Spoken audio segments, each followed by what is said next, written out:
Content warning. Tales of Tupenia features some depictions and descriptions of violence, as well as themes consistent with abuse and alcoholism. These are not incredibly common, but be warned. Howdy. Belby here, the DM of Tales of Tupenia. It's been a while since I checked in. Notable updates, we now have our gaming videos and the Side of Tots coming out on the Patreon, and the first 2 episodes of Side of Tots are up for free on YouTube. So, if you're at all interested in watching us fuck around and have fun, give it a look, check it out. We also happen to have a merch store now, a threadless shop that is set up, featuring hats, shirts, stickers, and more. So check it out and see if anything catches your eye. Furthermore, any likes, comments, or subscriptions are always appreciated, and nice comments will be featured on screen at the beginning or end of the video, depending on when I think is the best time. Thank you, and appreciate your support for the show. Bye.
On the Lamani Islands, they say if the Hollow Mountain sings to you, you should always listen, for the song itself can carry you out to sea.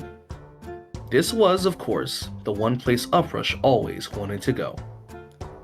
Dmitri Zephius gained the nickname Uprush from a young age, as he always displayed a surge of emotion and passion, strong enough to sweep away any who were ill-prepared for his enthusiasm. He's like an uprush of seawater when he talks, became the easiest way to describe him to seafarers, wondering why an 8-year-old might be hanging out by the docks so often. Aside from his enthusiasm regarding shipfaring, Uprush's mother helped with restocking seafaring ships that would stop by the islands, so meeting seafarers was the norm. This norm for young Uprush was shaken up when a young girl with curly hair made her way onto the island, proclaiming all the world's gold and cookies would be hers someday. From then on, Uprush and the girl nicknamed Cookie would spend their days together fantasizing about being adventurers out on the open sea. Cookie's father would take Uprush under his wing, despite the concerns of Uprush's mother. As he became a man, Uprush gained respect and camaraderie aboard the ship known as the Great White. But Uprush saw a side of the captain no one else quite recognized. Amidst an attempt to convince Cookie to leave the crew with him permanently, Uprush was accused of mutiny, shot in the chest, and left aboard a dinghy to float out at sea. The last thing Uprush heard was the sound of his friend's voice, the splash of the waves, and the sound of the wind's song, all before reaching the unfamiliar shores of Balestone. Chasing away back out onto the open seas, Uprush took up bartending to accrue enough coin and a new crew, all with the hope of reuniting with his dearest friend.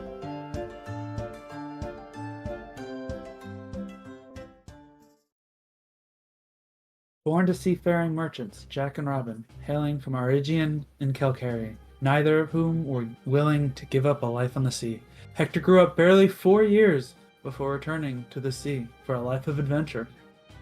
His youngest mentor in the clerical arts was a steward of the drowned, a medic known as Tim Callaghan. Eventually, his parents' honest merchant dealings led them into conflict with a pirate crew of a fearsome captain, where Hector's parents passed away tragically, with barely enough surviving members to crew the ship into the nearest harbor. Hector's friend Tim took him in, A blessing for young Hector that quickly was dashed as he was left with a smile in the main temple of the drowned stewards in the town of Cotton's Creek, to be raised by one Albert Sparrow, an older steward past his prime. Hector went on to become a fellow steward of the drowned, sailing the seas, protecting ships from the same fate that befell his parents. One day, a group of pirates captured him and stuck him in the upstairs closet of a seaside cottage, held prisoner for a week until the early crew of the Bearded Dragon found him. A crew that Hector has stood fiercely by ever since.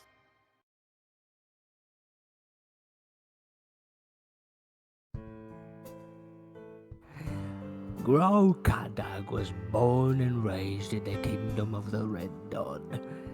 His parents, Shior and Calabax, and siblings and fellow orcs were brutal fighters, taught to hone their aggression in battle against their enemies. Grow grew to become the tallest and burliest of his family, and one of the largest offspring of the Red Dawn. A capable fighter with a gargantuan size, a towering stature, and mammothian teeth that would make any regular human quite intensely shit their pants. Through his straight, raven black hair parts at the middle, a real charmer. He was inducted into the Black Blood clan and went on many adventures. As time passed, the clan would realize something about Grow that infuriated them. He was a sweetheart. He would frequently gaze upon beautiful natural flora and fauna, would resist killing any individuals who wouldn't directly harm him. Whereas all the other orcs were intelligent in livelihood skills and battle practices and tactical knowledge, Grow was a simpleton. His sheer size and strength was enough for him to push through any obstacles presented to the Black Bloods. But even as the rest of the Black Bloods slowly turned their backs on him, Grow was too simple to see it. To him, they were his family. So he stayed with them, until one blissful morning when Grow woke to emptiness around him. The Black Bloods were gone, and Grow hadn't the slightest clue of where to go. Only a name. Bartholomew. Unfortunately, for Grow, he couldn't figure out how to pronounce it. He wandered the countryside finding people who at first rejected him and were scared of him, but would warm up to him through his politeness and simplicity. After many months of wandering and helping, 3 years later, Grow would eventually make it to the city of Benict in the kingdom of Pustab, where he befriended a total bar owner, Rue, and would help her with chores and errands. The city of Benict would see that Grow was an enigma, a condemnation of their treatment of orcs, but some would have prejudices too deep to set aside. Grow left the city, joining the crew of the Bearded Dragon to chase the thrill of battle and to make a new name for himself. With a new crew, a new weapon, and a new cause at his side, Grow's path wanders far away from those who once threw insults his way, even if he was too simple to understand them anyways.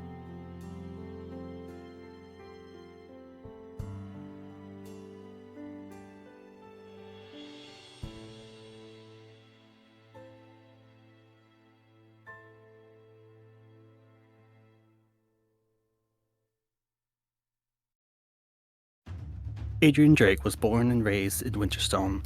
Being the second son of the Admiral of the Kingdom, Adrian always lived a life of adventure and wanted to be out at sea like his father. He and his brother lived their early lives with a nanny, though Adrian snuck out multiple times into the slums, getting into trouble with his best friend Karn.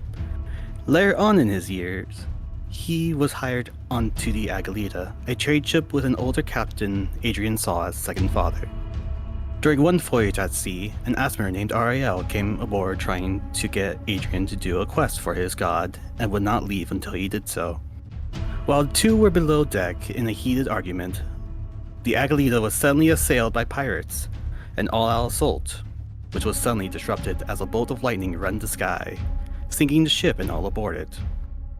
Adrian woke up in the middle of the sea alone, at least that's what he thought until days later, a dry voice echoed through his head. The self-same voice of the Asmer he previously encountered. Drake made his slow way back to port, where he and Ariel now share the same body, though not, perhaps, the same goals.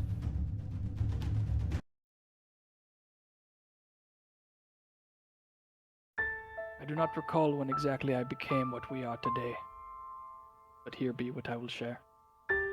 Little John Jack grew up in the slums of Smiva, me mama telling me the stories of Klek, the devourer of the treasonous, he who swallows the liars and cheats. Never understood why nobody heeded the warnings. We couldn't even trust our leaders, those meant to protect us. Instead, the Baron took me mother from me. I found a new home in the old elf tree, and found a new family all my own. Then he took that away too. I escaped the town with nothing but my clothes and a few friends. And me brother in all but blood, I would have followed him to the ends of the world. And I did. And we were free. But the world took that from me too. Han, my brother, he sold me out for wealth and power. Under the thumb of the Baron of Bimbolo, the very man who took everything from me, I found if you take enough from a man, you make a monster. With nothing of the little boy in me left, the fish from my mama's stories spoke to me. I thought it a mere illusion, but it delivered us to new friends and freedom. I know it take more than fables to fix the wrongs of the world. Be taken more than the blood, sweat, and tears that has already been taken. It be taken something more. With me crew, we be feeding the fishes. Kidru grew up in a rowdy family. As the eldest of 5 children, he always hoped to keep an eye on his siblings. It wasn't easy growing up in the harsh cold of Satpia, but he was happy. Playing with siblings, ice fishing with his mom, and hearing stories of Satpia's heroics and grandeur from his father. Kid and his brothers, namely Kaivan and Kalir, loved these stories, and grew up wishing to join the military themselves one day. And when Kid was only 19 years old, that opportunity would come right to his village. Kid spent the following years of his life proving his bravery and his skill, and rising up the ranks of Satpia. But in doing so, he saw the nation for what it truly was, and began to doubt the actions he'd taken under a banner he once thought was great. It wasn't until the age of 42, 23 years later, that Kid met Jesse, a young Aarakocran boy he met in a village he was sent to enlist from. A young boy that reminded him of himself. That was his final straw. Rather than setting Jesse down the path he walked himself, he took the boy and they fled into the wastes. They wandered through a barren environment, hungry, thirsty, and left with nothing but time to think about the years wasted and the people he took advantage of. That the country he grew up idolizing and serving was corrupt. Kidru was ready to give up on himself, but he was driven by a responsibility to Jesse, to get him to safety. Crossing the waste, the two stumbled into the city of Zukamel, where they were discovered and rescued by the priests of the Albetic Temple. The priests were very welcoming, and provided both shelter and care to Kid and Jesse. While the pair recovered, they were introduced by the priest to the Lambent Three, the moon deities, as well as their teachings. The serene grace of the Sapphire Queen, the strength wielded by the Copper Princess, and the willingness to change, championed by the Shattered Prince, which Kid resonated with strongest of all. After months of self-doubt, that message drove Kid to remake himself as a missionary, a wanderer, and a tool of this change, leading him into new lands, new struggles, and a new path to redeem Tupenia, as his gods and he seek to create.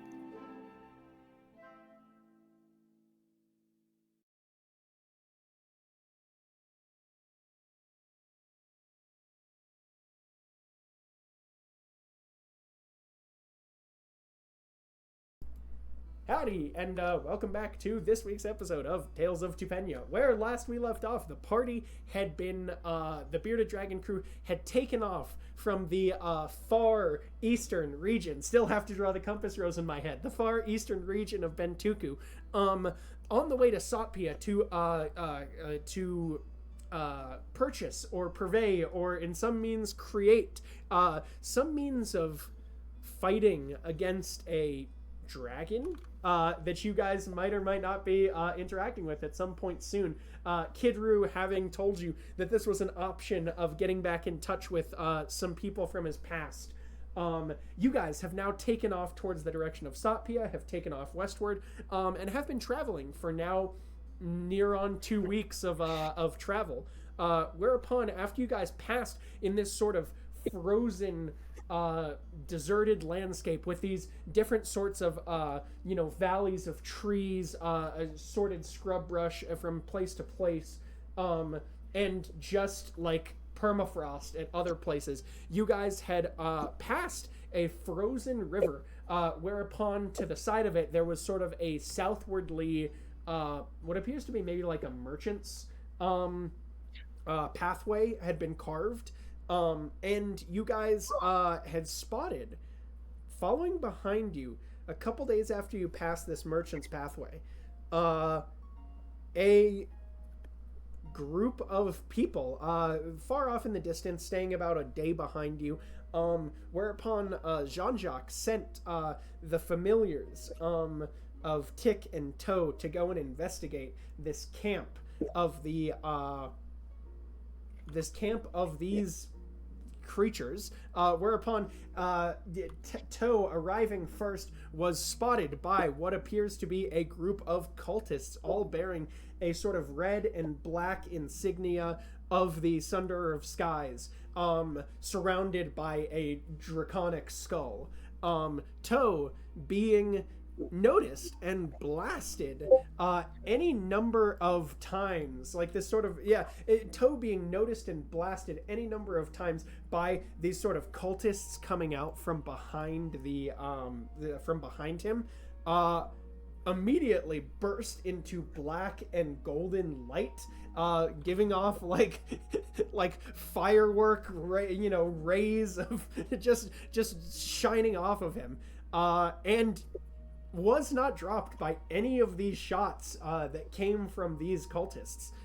Toe, supposedly what you've done with the goon juice, having changed him in some way, holding it back, and in fact was not killed, and took off invincible back towards Jean-Jacques. Tick was discovered and destroyed promptly, and Toe, upon returning to the party, did not disappear when the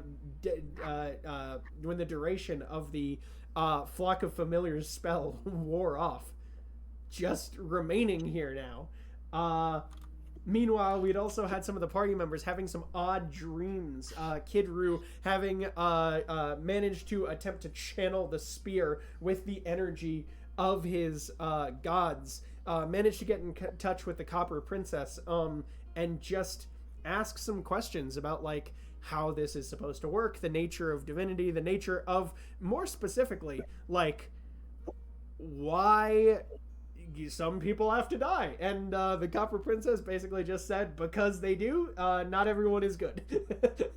And Kid Roo gaining the ability to cast spells through his spear, now mirroring the Despot's followers. Hector having some dreams of an odd voice reaching out to him amidst a golden tide washing away his fellow stewards of the drowned. And Adrian Drake having a couple conversations with a sword.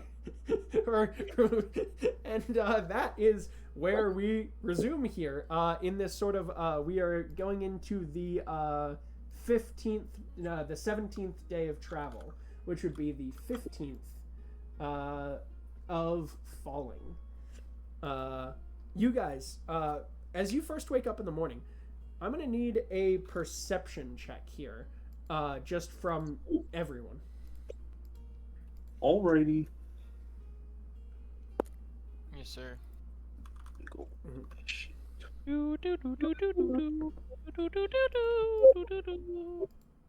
Ooh. How's a dirty 1? Good start. Yeah. I do not perceive. I do not perceive. I've perceived nothing. My passive perception is higher than what I rolled. Yeah, that's all good. We can tag a passive perception as you wake up and just go for a stretch. 19. What's your 19 and then 22. Wonderful. Incoming. Wonderful. Okay. Let's see. Oh, my 17, my 19, and my 22 uprush. Drake and Hector. You guys Hector sort of passively notices as you go for a stretch. You're like doing like a little like rotation sort of thing. And as your gaze crosses across the skyline, the camp is closer now.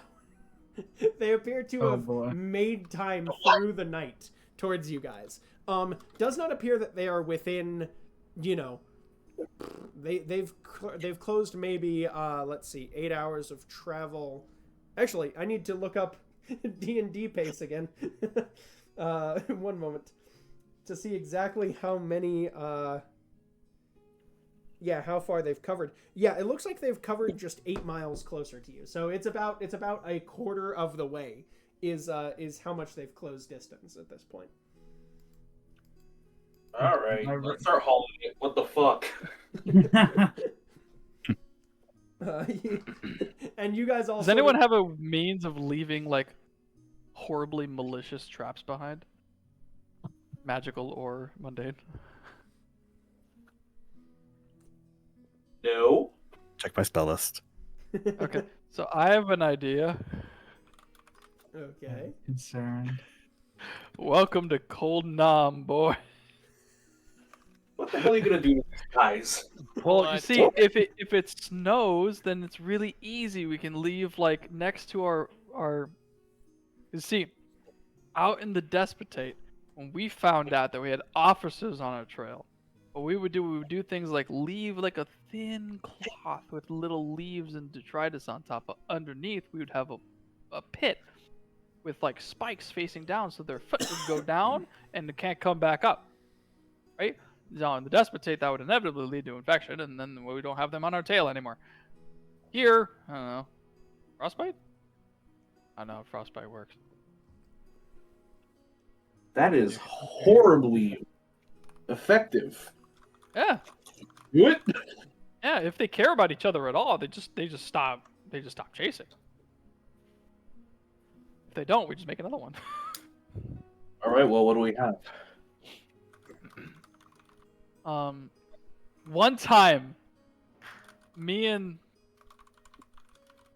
Bahan. Anyway, we made this one. It was 2 traps in 1, right? So we had a lever, and we had a pit with spikes at the bottom because that's what you do. And then there was this long lever, and on the other side was a panel with spikes, and it fell, right? And when they fell in,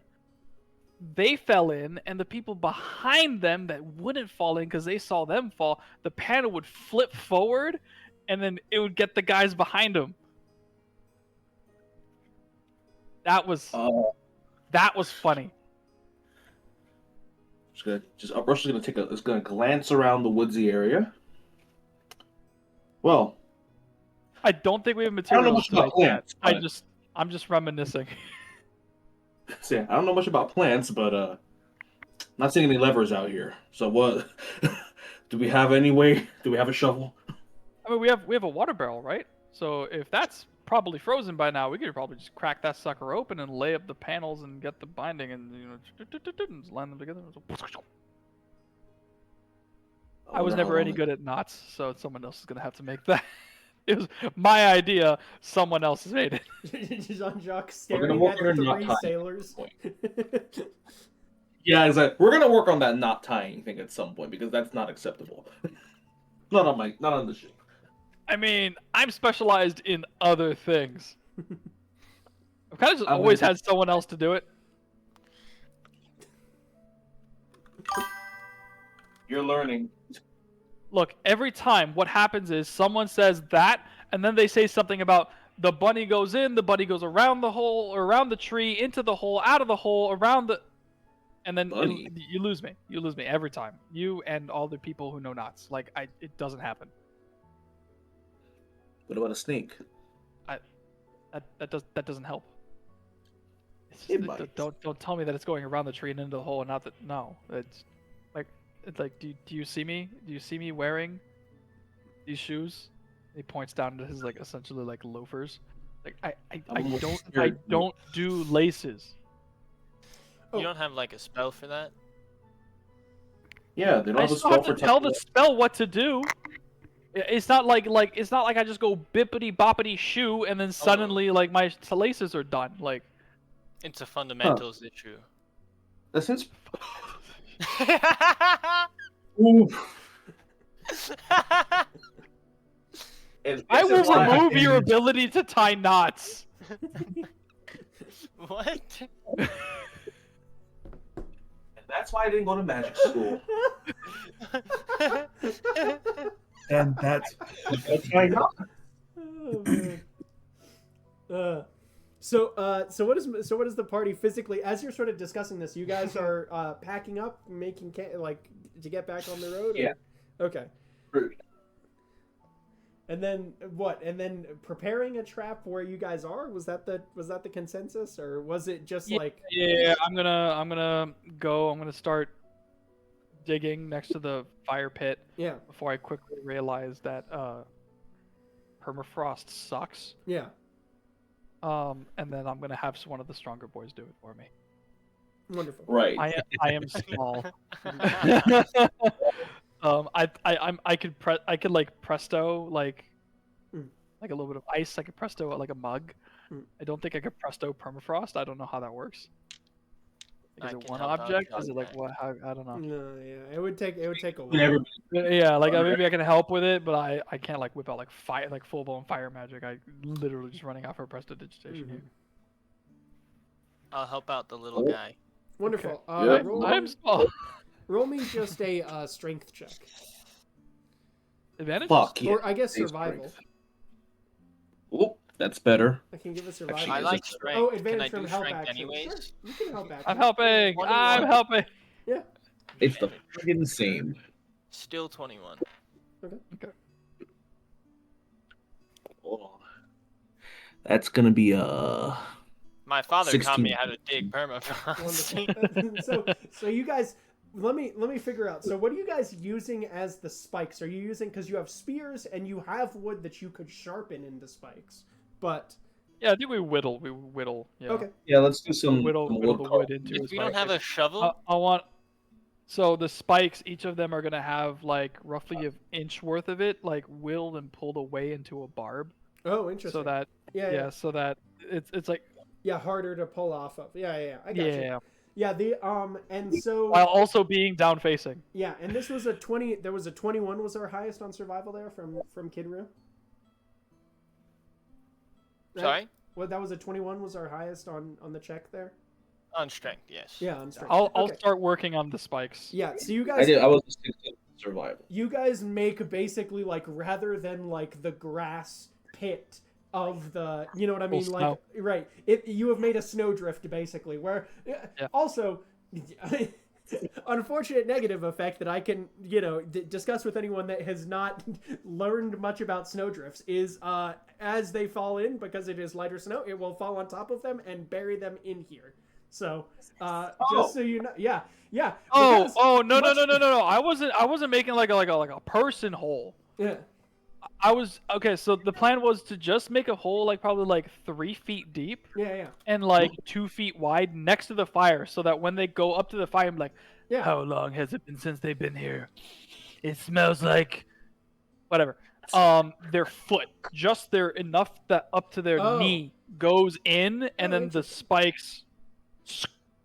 As they try to pull it out. Okay, so you weren't doing. I instinctively as they was fall. envisioning like a full like. No, not like Indiana Jones. Like- The whole troop falls in. I mean, if we can get away with that. You can get away with it. I mean, you are still, It is, I mean, not a full day at this point, but you were still 16 hours ahead of them. It won't take you guys more than an hour to complete, like, a pit-sized, you know, like, again, with the positive, like, because snowdrifts, like, it's, generally that's the sort of, like, the reason that they say if you're ever in a northern climate, don't go under trees in, like, a snow, because if you go under a tree, it falls lighter there. You can fall through, it buries you, and you are probably just dead if someone doesn't know you're there, you know? Like, it's fucked. Yeah. So, you can 100% do that with this pit. Yeah. No problem. So we're gonna go for the whole 9 yards. Okay, that's way more ambitious than what I was planning. I mean, you rolled well. I mean, what was that uprush? That's what I was expecting, honestly. That we were gonna go a little beyond and just make a straight up kill pit. Yeah. So you guys managed to get this built, no problem. It takes an hour off your time. I mean, you see them slowly making pace towards you, but it isn't enough that, you know, it's a problem. And you get back off on the road. You begin to make pace throughout the day. Don't really have too much issues. I want Toad to be in the hole. Okay. So he's just in there keeping an eye on... Yep, he's in the hole. Not an eye on Uhura, but, you know, the invisible cage. So he is... No, not that hole. Oh. In the spike hole. Oh. Okay. In the spike hole. So I want to see if anyone gets in there or whatever. Or actually, no, not in it, because then he would probably... Also be buried? Yeah. Yeah, invisible next to it. So that I can see if they fall in, or I can see if they notice it, and if they do notice it, he could like try to push someone in. I probably won't be able to do it. Yeah. So, or like whichever one looks jumpiest, like turn into a bat next to them. Ah! All right, so you guys go to make pace throughout the course of the day. It's kind of just like smooth horsing at this point, you know what I mean? Like there's you definitely have a little bit of a time where like which also, by the way, it did just occur to me that the last few days we have not been rolling survival checks just for the purposes of if you guys were trying to hash out more food. I'll let you guys roll a I'll let you guys roll 5 revisiting survival checks, basically. So I will roll 0 times, but I offer the help action. Nice. I haven't really rolled it at all for it yet. Okay. So I'm happy to do 1 of the 5. All right. Good Jesus. Get it on the floor at the very least. Survival check. Yeah. Wait, I'll roll one. What ended up on the floor? I didn't want to drop my dice on the floor. Oh, okay. So what was that for the survival check for the first? Oh yeah, we need you guys get 5 of them basically. You know, revisionist. Mine's a 21. Okay. 22. Okay. 2, 3 more. Yep. What check? Survival. Zoned out. 16. 16. Okay. All right, Adrian Drake, take us home. Your luck is unwavering. 19. 19. All right. So with the 16 and the 19, you guys are able to cover water basically, no problem. I mean, you are in a frozen, you know, water is not going to be a problem like whatsoever. You are able to get some small like 17 and 19. It's hard to get like critters out here because you guys are sort of in the middle of like BFN, like even like water, you know what I mean, like ice fishing is pretty hard at these sorts of locations. But you are able to gather some assorted like berries and things, some like usable sap. There appears to be like an edible sort of sap on one of these trees, just as like sort of like ingredients, right? It won't like increase your time, but it'll like help out, you know, food quality and yada yada. In my 22 and my 20, it was 22 and 23. 21. 21 and 20 and 22 maybe. Anyway, you two are Yeah, able 22. to, 21 and 22. So you guys are able to find basically an additional day's worth of food as you go. So you're down to basically 7 days that you guys will be without like food. You know, you'll still need to keep going as you go along, but like, you know, that'll help you whittle it along. And so you guys, make pace throughout the day, no problems whatsoever. You're checking in and out on Toe, right? Yeah. Yeah. Every once in a while, just phasing in. Wonderful. All right. As you do that, let's do, because they are currently, so it is as you reach nightfall. You know, you've set up, you've gathered your things, you've set up camp again. Ooh, excuse me. You take a look through Toe, and you notice that this group comes riding up. It appears to be about roll me a perception check here, Jean-Jacques. Yeah. Yeah. Woo! 22. 22. It appears to be you see 10 people currently there. And let's see. So, I've got to roll a investigation check and see whether it tags them before, or no, perceptions, and then we'll see whether it tags the pit before they walk up to it. And they appear to be on not horseback actually. As you look, there appears to be like a, how do I describe it? It appears that they are on the back of like some sort of like griffin adjacent creature, right? Like there is like what looks like a large four-legged like lion creature, but with it has like a like northern an emperor penguin's face coming out of the front of it, right? And you see these things like stalking along as they go. They're making decent speed. Stalking along. Yeah. I don't like that. Don't like that. Perceptions. Okay, so that's... Yeah. No. No. Okay. Kidru. So you see... Kidru, what is this thing? Like, project the penguin lion thing. First question, what is that? You have not seen this creature before. No fucking idea. By the end of this week, I want to figure out what it tastes like. And you watch as one of them that is currently carrying, each of them appears, it's big, like a bear-sized, basically. Like it is big enough that it is carrying 2 people each. So there are 5 of them walking along. One of them, with the 2 riders, falls into the hole. Walks directly into the hole. And so you do lose, and you hear this pained, like, you hear this pained from the hole, and you hear World of Warcraft Plane Strider's stock death sound just played in my head.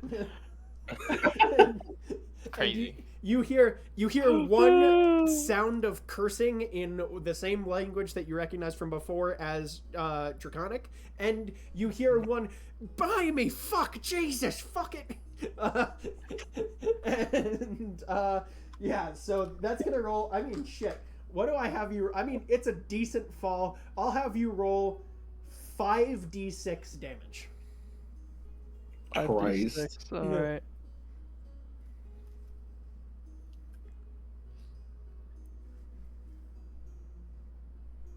And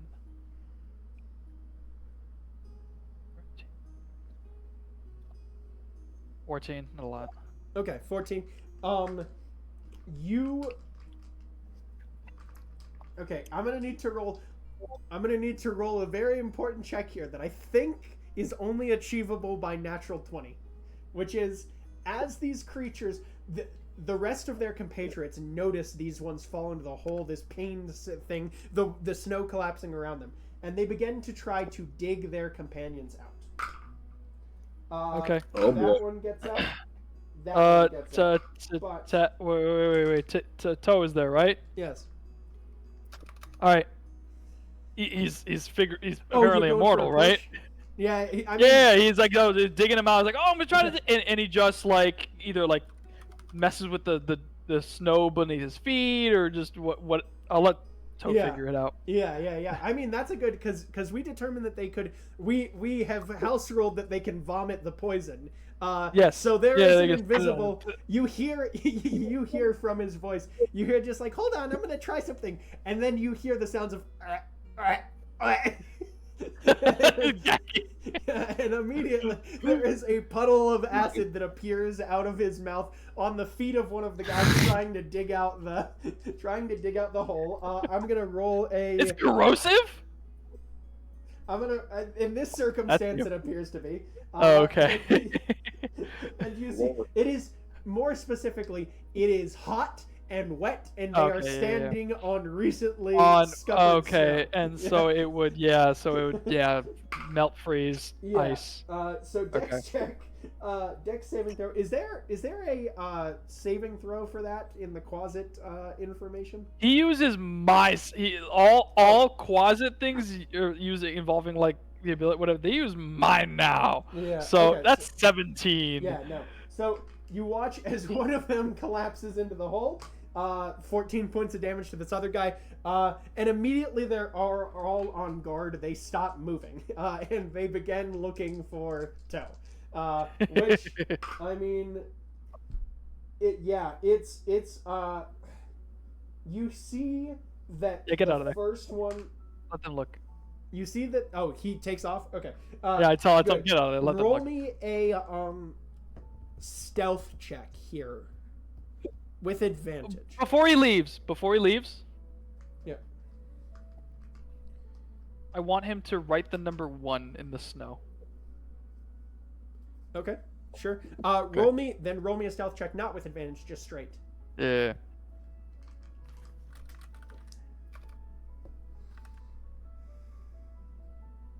Evil, bro. Evil. Stealth check. Mm-hmm. 20, dirty. Dirty 20. Okay, so let's. I've got to roll a few checks. No. Yes. Okay. And so this is going to be the most because that's 6. So this one is going to be important.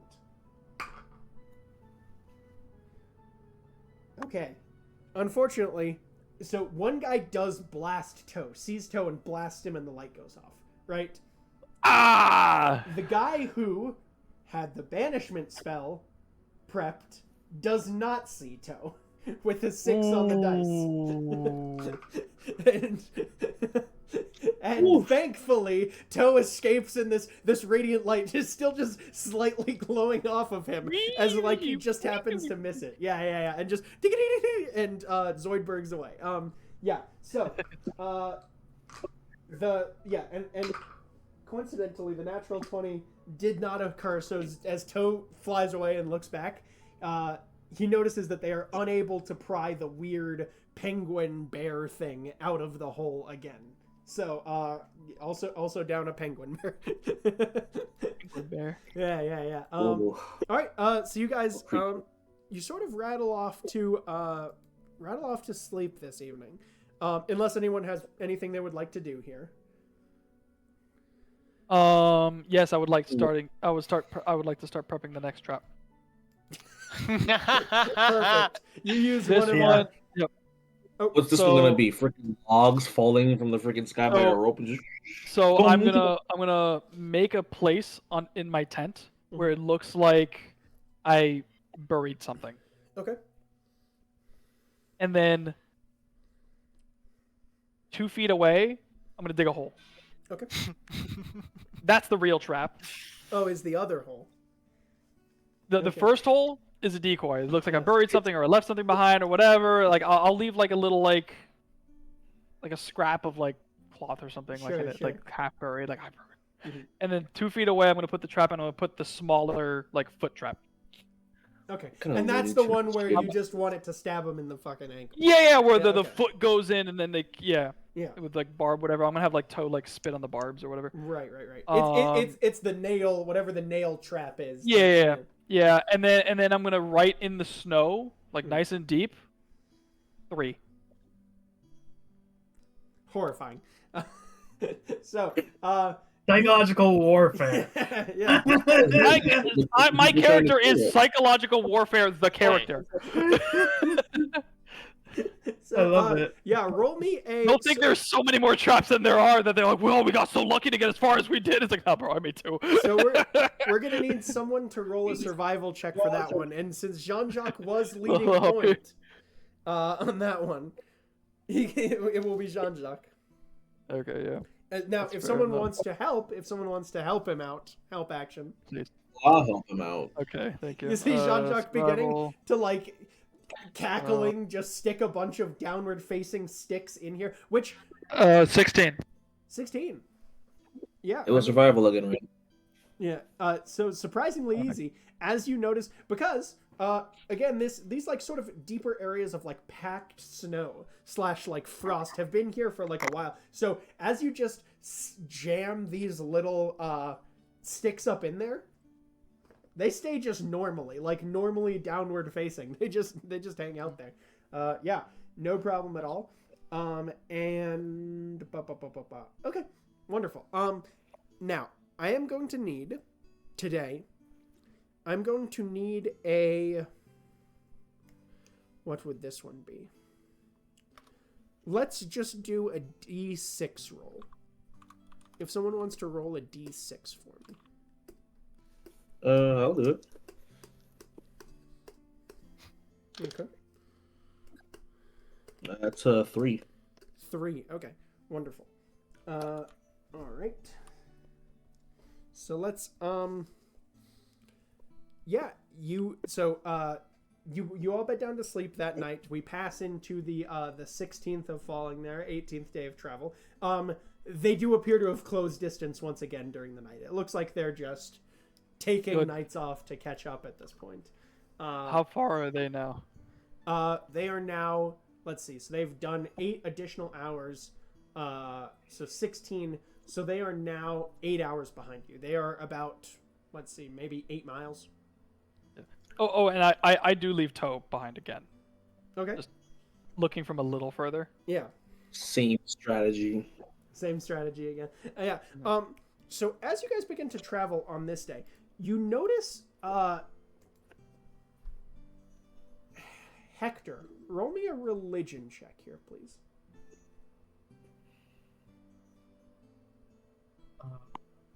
13. 13. There's like an odd sensation in your head here as you begin like walking, because you guys, so the area that you guys begin to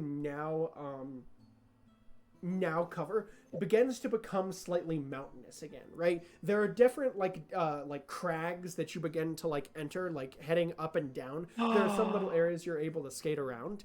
My options have expanded. And do you see God damn it. Put a piano on that cliff.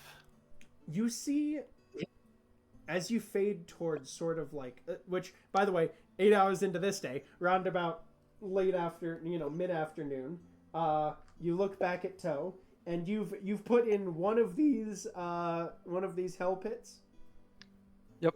Okay, wonderful. Yeah, he spits on the barbs too. Let's It's got a DC 17 poison attached to it. Let's get some intelligence checks.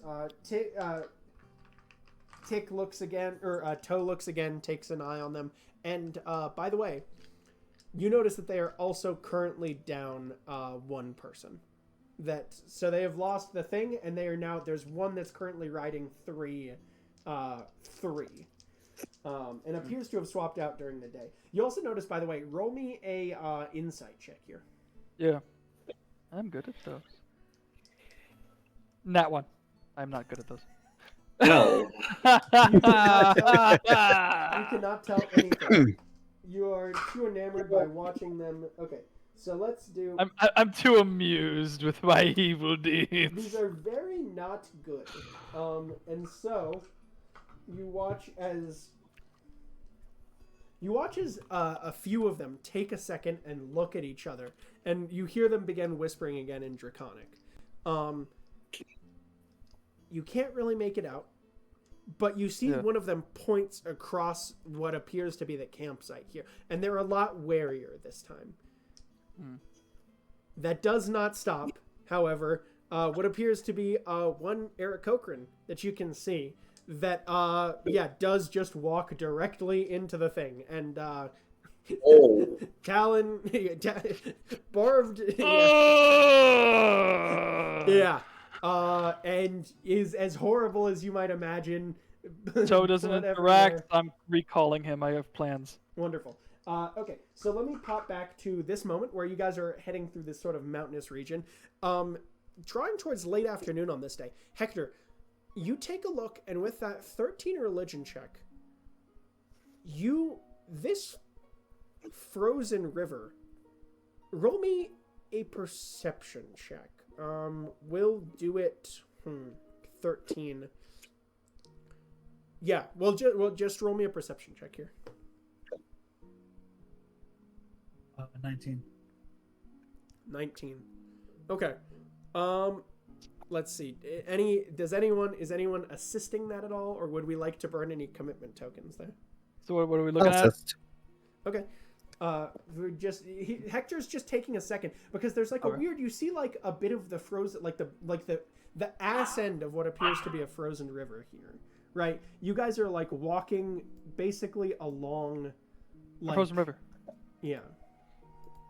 Can we camp on the opposite side of that? So that was help action for Hector, so you can re-roll again, Frank, to see if you get higher.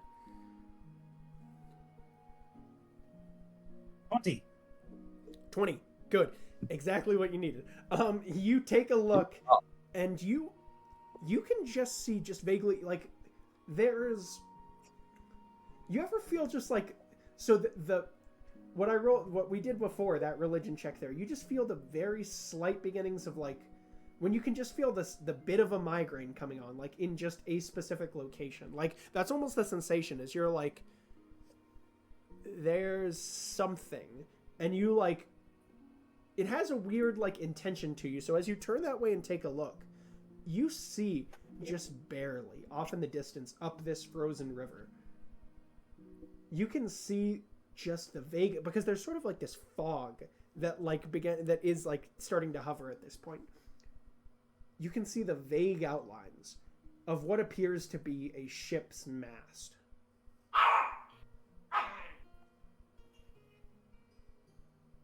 Damn. Dog was invested.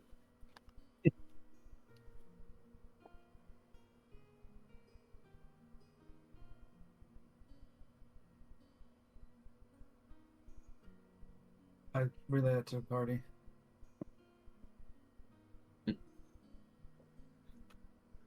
So that's fucking weird. In the middle of the woods?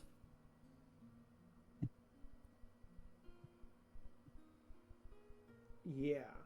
It definitely strikes you as strange. Does anyone have proficiency in nature checks?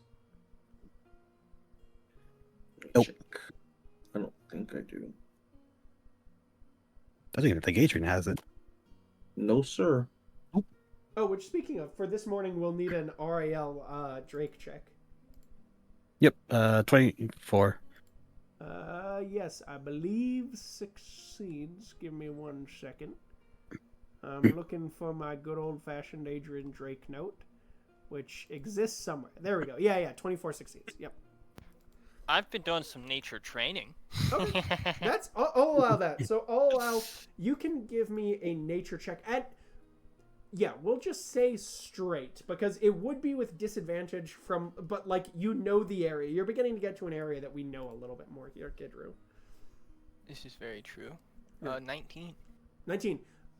Yeah, so this ship, you actually, this is, like, it triggers in your mind for a second where you're like, oh yeah, there were a number of, like, frozen ships up and down these rivers.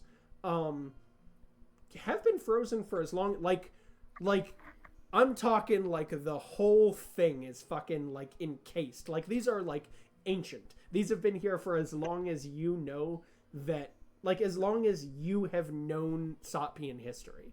Yeah, and so like it's an odd phenomena because the fact that these ships are frozen here would indicate that obviously the river was working at some point, right?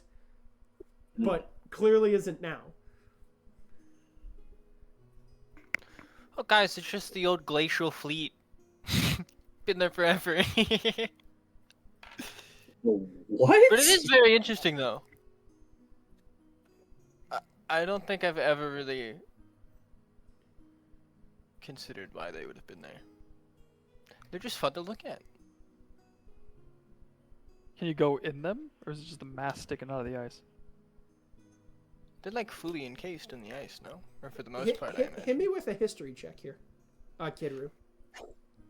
Yes, sir. Another 19.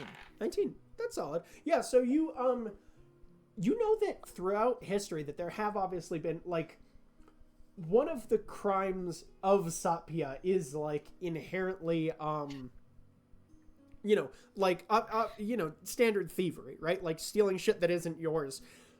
/ like messing with historical / religious sites, right?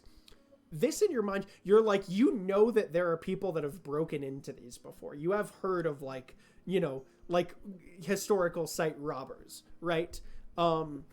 However, you don't know how well, you know, there's no knowledge of like what's been taken. You know what I mean? The Empire sort of peddles the exact same thing to you of like, you know, you cannot steal precious artifacts of the Satpian Empire, and you're like, okay, but what has been taken though? You know what I mean? Like they don't give like a detailed list or anything.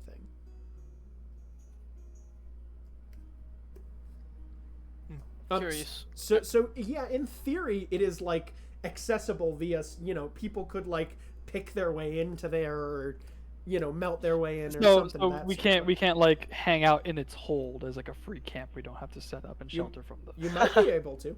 You would need to go. And check that's what I'm thinking. We could just hang out in the ship and not take anything. Although if I found something, I probably would have. But I mean, it can't be helped sometimes. Yeah. Oh yeah, stealing, it's just in our nature. It was abandoned shit. It's not stealing. Yeah, it's not stealing if nobody's there who actually owns it. Yar. Yar, pirate stuff. Yar, fiddly dee. With that, I'm assuming you guys take, because that does seem like consensus. Are you guys moving off towards the ship then, just to set up for the evening? Well, because my plan, I wanted to camp either like on or across the river, so that as we're leaving, we then cross the river again to go. I don't know how it's like set up, if we have to cross the river or not, or if they are. But I wanted to like thin the ice about halfway across using Presto. Okay. So that when they cross, they fall in the river. Yeah, it does look like you do have to cross this river. As far as you, I mean, you can also discuss that with Kidru here as well. This is, for context, Landon, I don't know if I think I sent you the photo. This is the river to Esber there, so. Oh. I think I sent you the photo, but, you know. Of a river? I don't think so. Of a map? Give me 1 second. Yeah, of the map, but oh no, wait, go away, Windows 7. Well, not Windows 7, but about to say, dude is in the past. So you are near the upper part of this section, right? Around where, like, that pathway is around the pathway you guys are taking, that little red one, right? I just had another idea. Sorry. Uh-oh.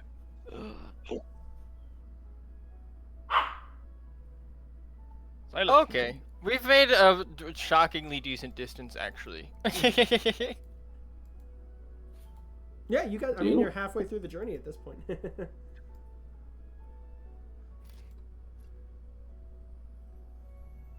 Okay, thank you. I've become aware. Yeah. But anyway, so I mean, yeah. If you want to discuss your plans here, Jean-Jacques. So either I can thin the ice and then have it so thin that they fall through it, but then that might give it away a little bit, or depending on. Hey, so can you handle the cold? I mean, I know you're not wearing clothes, but like, would you be fine in the water? Oh, Toe. I'm so sorry. Oh yeah, I was waiting to see who you were talking to for a second there. Yeah, Toe. He kind of rolls back up and he goes, I haven't really tried before. Give me a moment. Because I was thinking I could thin the ice a little bit, or find where the ice is thinnest, if it's Yeah. not entirely frozen, and then I can have Toe making silly faces to them under the ice, antagonizing them to attack him through the ice, causing it all to collapse, and the entire crew falls in instead of just the one guy that happens to go across the. You thin see, bit. he goes down and That's he stands. relying a lot. He sort of floats down and he stands on the ice for a second, and you can see his feet starting to get. What would be interesting? Yeah, Like an you see his feet starting to go gray, like just a little bit with like from the like, and he goes, "Yeah, I'm kind of freezing, but of course since it's we're here now, so." No, I'm not gonna. I still don't know what is affecting you and how it works. We're not doing that. I cannot be killed. He just sort of cheers to the sky. Do you really want to put that to the test? Probably not. Okay, yeah, there we go. So we're not Toe gonna do that. making a rational decision? Something's wrong. Something's going awry. This is not the same creature. Oh wait. Okay, so let's reconvene on the party. Where are you guys currently moving? Are you guys going to continue? Like, where do you want to set up camp this evening? Are we going to the ship or no? We wouldn't camp the ship. We'll give shelter from the wind. I mean, it's could hang out in a creepy, abandoned frozen ship. I'm gonna put on the record that I don't approve, so that when we all get arrested, I can go free and you guys go to jail. Cool? Okay, well, if you think we're gonna get arrested, then we're not. If you're in the ship, they don't care whether you approved or not. We have a very sound legal system here. I'm sure that it's gotten better over the years. Insight check. You know what? I don't really want to risk Yeah, I'm that. insight checking his ass. Ridiculous. Roll persuasion or deception, your choice, but don't tell me which one. Just tell me the number. I'm with you. Yeah. Mm-hmm, Can I say mine? Yes. You go for it. 28. Okay. I got a 10. Woo! Yeah. I think Kid Roo's inscrutable bird face is becoming more scrutable to you at this point. And you take a second and you're like watching, and like he's sort of like just like the dead on eye contact and like occasional blinking, not like it's usually a lot slower. There's like some more sort of deliberate blinking at this point that I think you tune into, Jean-Jacques. And you can Landon, describe whatever Kid Roo gives off in this moment, like what he's feeling, what he's thinking about the legal practices of Satpia. That's not true at all. He's totally going to jail with the group, and he currently hates the way that the system runs. Sheesh. So it'd be, but like if you all vouch for me, say I didn't want to do it. I'm sure that will work. Good idea. Well, I don't really want to risk getting thrown in jail for something as dumb as going into a ship like that. Like we're not, But- if we're quote unquote not stealing, quote We're unquote. tourists. I think that's the problem. You can roll. We're emissaries. Kid Roo, you can roll a let's do a history check here for me.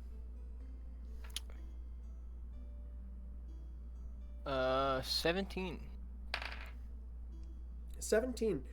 At a 17, you can pick up, you are thinking about it and you're like, yeah, that is true, but there is also something in the back of your mind where you're like, you're pretty far down the river. You guys are not like very far northwardly at all. You sort of just like deadlined across from Duster, village of Duster, not Devers. Denver does not exist.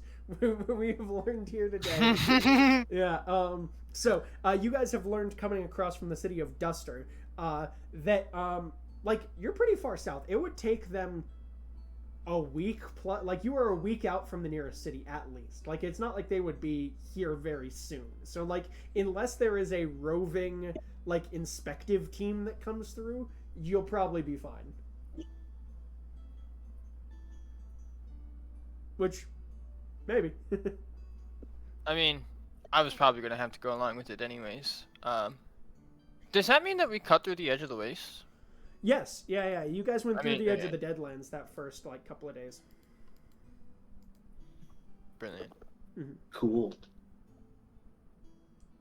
So we're going on the scary ship. All right, good to know. I guess we're going to the scary ship, guys. Mm-hmm. Well, so many of us say we want to be on a boat. Not that boat. Guys, this is gonna be my first time on a boat, and it's gonna be a crime. It'll be great. Well, we found you in jail, so you weren't exactly you didn't exactly have a great track record already. You found me in the Despot's jail. Are you telling me that they're a just system that knows who's evil? No, but often who is? These are the questions. So you guys take off towards the ship on the frozen lake here, or on the frozen river, the river of the Rakinley River, running south from Esber. As you guys head up the Rakinley River, you're not too far away from this mountainous region. It is just basically like mile and a half, you know, like up the way, basically. But as you guys get there, Hector, the sort of sensation in your head, it has moved away from migraine sensation and now just feels like affirmative. Like you're just like spiritual third eye. We're heading in the right direction. Like just, you know, internally. And as you guys roll up inside, this ship, like multi-leveled, multi-masted. It's got like 4 or 5 masts, like more than reasonably. And this thing, roll me a history check. Anyone? Cannon? Huh? Are there cannons? Lots of cannons. Yeah. Cannon ports. It is hard to tell. It like I said, it is like frosted, so you might need to, you know, like they might have been closed or whatever. Yeah. There's cannon ports, and it's this big. I think it's safe to assume somewhere down here is probably gunpowder. I mean, if there are no cannons, why would there be gunpowder left? So there are cannon ports. But the cannon ports might just be closed. You don't keep your cannons out all the time. So, what was the history? Oh, sorry. Go ahead. No, the history. That was all I had to say. Oh, yeah. What was everyone's history checks here? Oh, Nat 20. Nat 20. I'll give it a shot.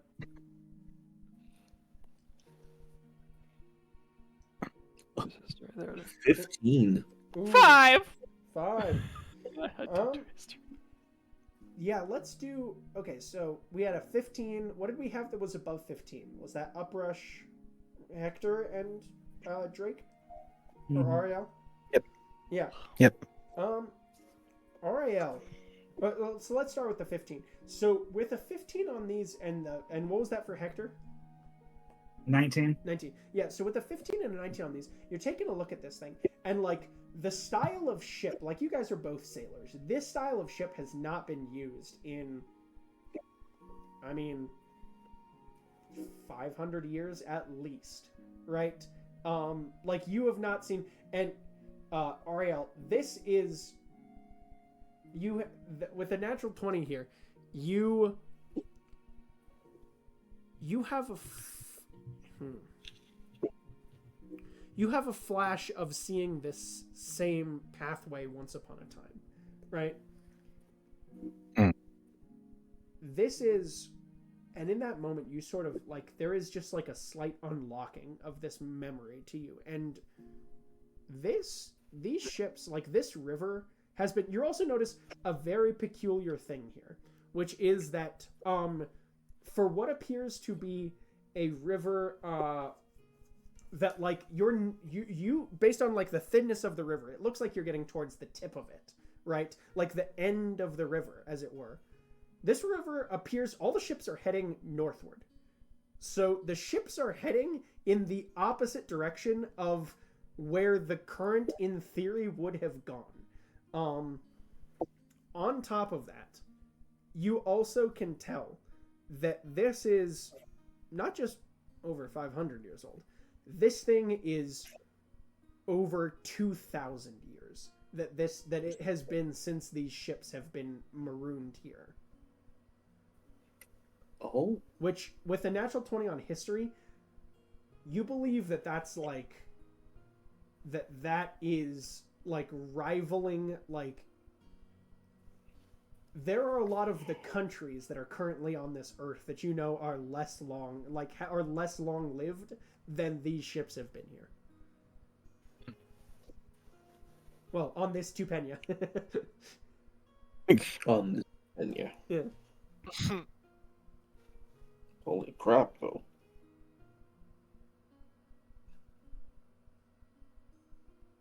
Well,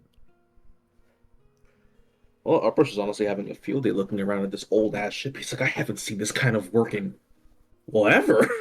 Only in books. Just walking around and admiring stuff like that. As you guys Is there any of the fun stuff? Huh? Do I see any of the fun stuff? Oh, you're looking for the gunpowder. So as you guys climb aboard, it does look like this one has been explored by previous sort of mercenaries here, right? Like this one looks like it's 100% been, like, whoever's going along this southward path, this appears to be, from what you can tell, the most southward of the ships here. And especially with those history checks, it's like you don't think that they're like, if there are any past this, they've either thawed out and been destroyed, or like this is the remaining like frozen, you know what I mean? Like one frozen in time, as it were. But as you guys manage to head down inside, yeah, it's sheltered from the wind, sheltered from the cold. You were able to set a fire in here, and like you could waft it out relatively effectively. It appears that like the area above you is like some sort of like grate decking that has been, you know, you could easily thaw out and just allow as like a you know, carbon monoxide vent or carbon dioxide, whichever the fuck one comes out of fires. But you guys, Smoke. Yeah, smoke. As you guys settle down here with that 19 there, Hector, you also notice that you can see just barely out of like a frozen section of like the back of the ship, right? As you guys like sort of walk down in here, there's a frozen area where it appears that you can see just very faintly just two tiny pinpricks of teal light. Investigate it. Gleaming out of like ice. Yeah. So as you sort of walk over, hit me with an investigation. Nat one. That one. I want to see it. No bonuses. No bonuses. But I do tell other people about it, like I pointed out. Yeah. I will allow. okay. I will allow a help action on this, but no. We'll do help action, but you know, DC. So we can roll this again. One other person can roll one investigation check on this. I'll go for it. I'll do the investigation check. Cool. I have not earned this confidence, but I'm going to use it anyways. You'll get it. It's sitting at a sturdy no addition, so this is going to be flat. Thanks. And I'll be damned. 18. Okay. With an 18. I boost it by 2 for 2 commitment. Oh, you're going to tokens. boost it? Okay, wonderful. I'm So gonna you boost it. pump 2 commitment tokens into this. As you I take have a look at feeling. this, it looks like the ice, you can tell that there is... I don't know how to describe this, because in theory this should not work, but it does because magic. There is a slight amount of, on the outer edge of this ice, there appears to be charring. on the ice, which with a 20 investigation, you're like, someone has tried physical fire to try and melt this away to get to these teal. And with a 20 investigation, you can tell. You can see yes, it could build up on ice. there are some like gemstones in the back there.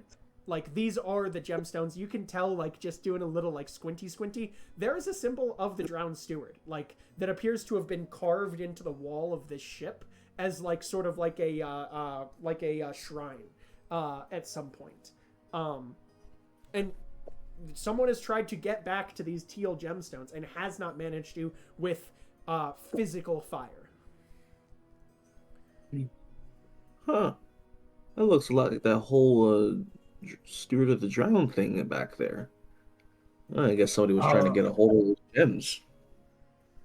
I'll tap my I'll put one hand on my chest, one hand on the ground, close my eyes, and then reach out to my god Wonderful. and say, if deliver this, like like deliver this to me, or like how do I get access to this? Wonderful. Yeah, let's do you have commune at this point or no? Are you casting commune? Oh, I might be metaphorically Okay. spiritually doing. Do Let me you have- double check the level, because I'm You guys think should I'm be what, 10, nine- I believe. 8. So. Well, because I'm 8 too. Yeah. I'm not. Oh, so that's and that's a mainline. fifth, isn't it? Let's I have try. to check. Hold on. Checking.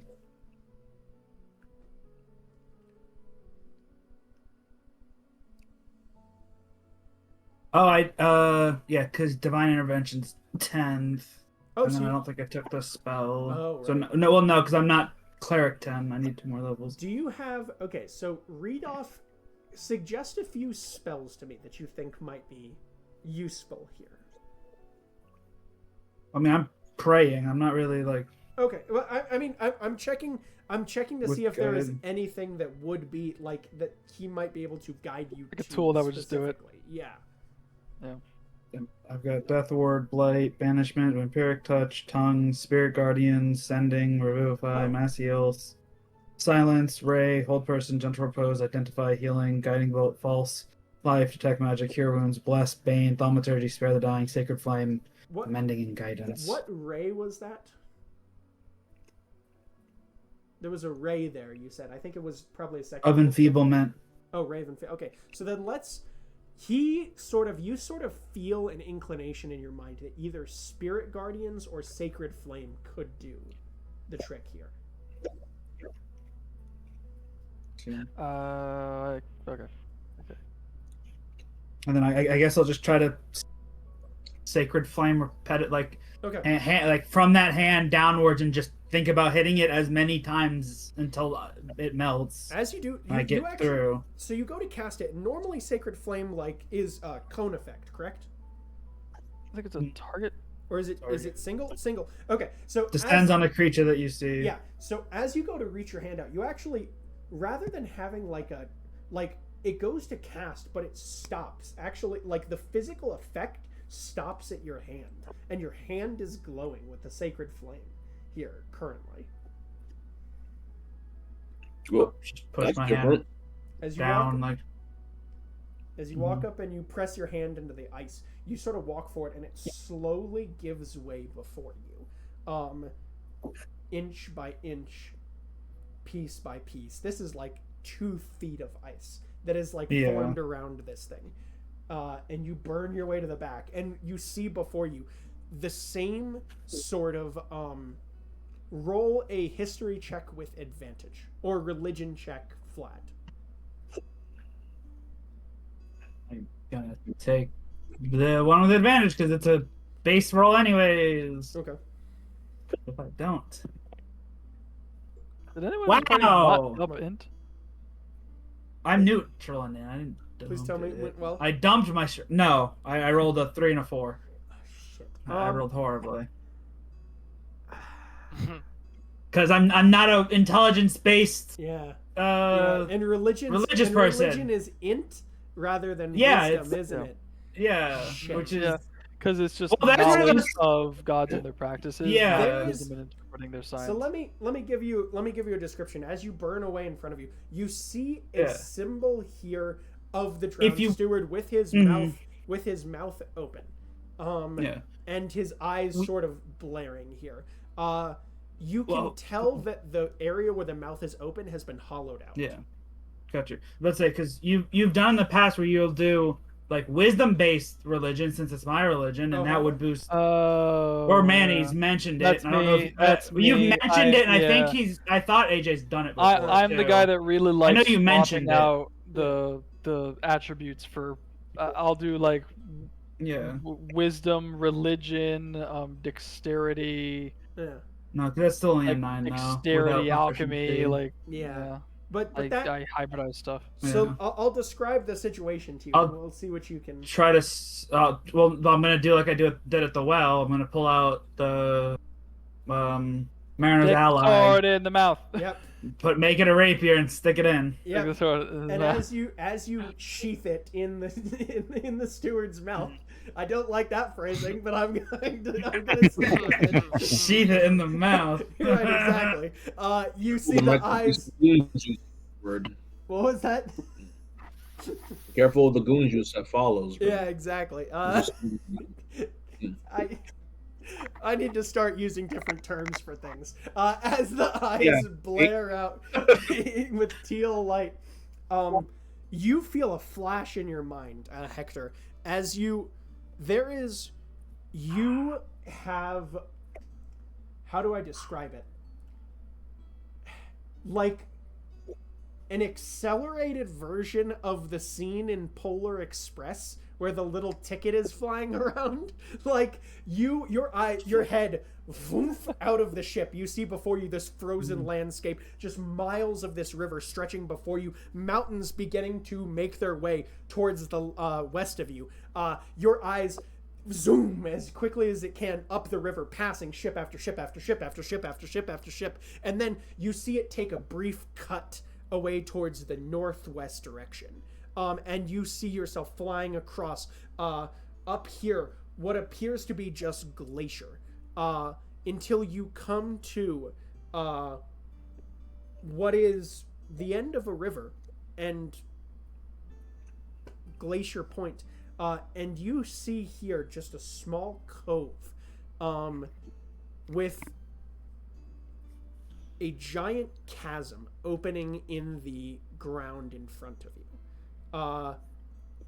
Your vision swarms down this sort of chasm, and you see sort of hidden away in like the darkness of this like untouched cavern, you see just like the faintest outlines of what appears to be a long give me a perception check here.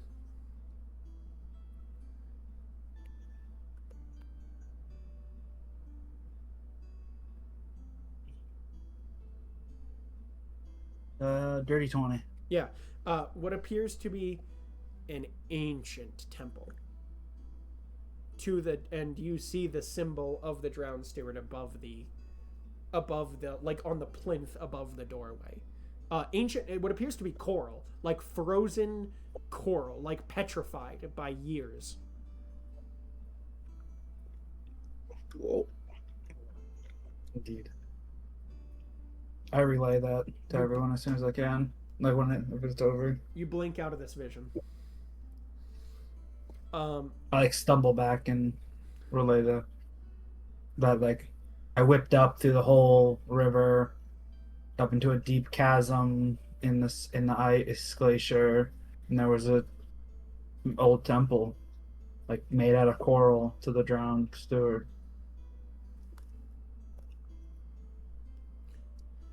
Oh. Road trip. How deep was the chasm? Oh, let's see. AJ is trying to envision in his head 300 feet at least. Yeah, that's I don't think that's a road trip for us. That's a expedition.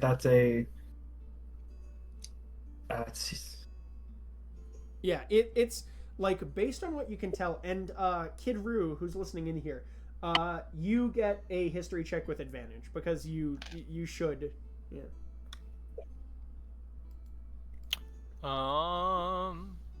18. Yeah. So the area that he describes where cliff meets, like where glacier meets coast, there's only one place like that so far as you know of, and that's the northern tip of the Epilepsy River, right? Now that being said, Fermata is on the Epilepsy River, but it's like much further down. It's like maybe not quite a week, but like 5 days full journey down the river from this location. And this is one of the, like, the Epilepsy also is one of the still actively flowing rivers of Satpia. Most of it has been like underground over time. Like, you know that like summer to winter there'll be like bits of where it like hollows itself out and becomes an actual moving river and then recovers with frost as the winter comes back around. But yeah, it's you know where it is, and you know that also on top of that, what that was a history check, right? You said 18? Yes.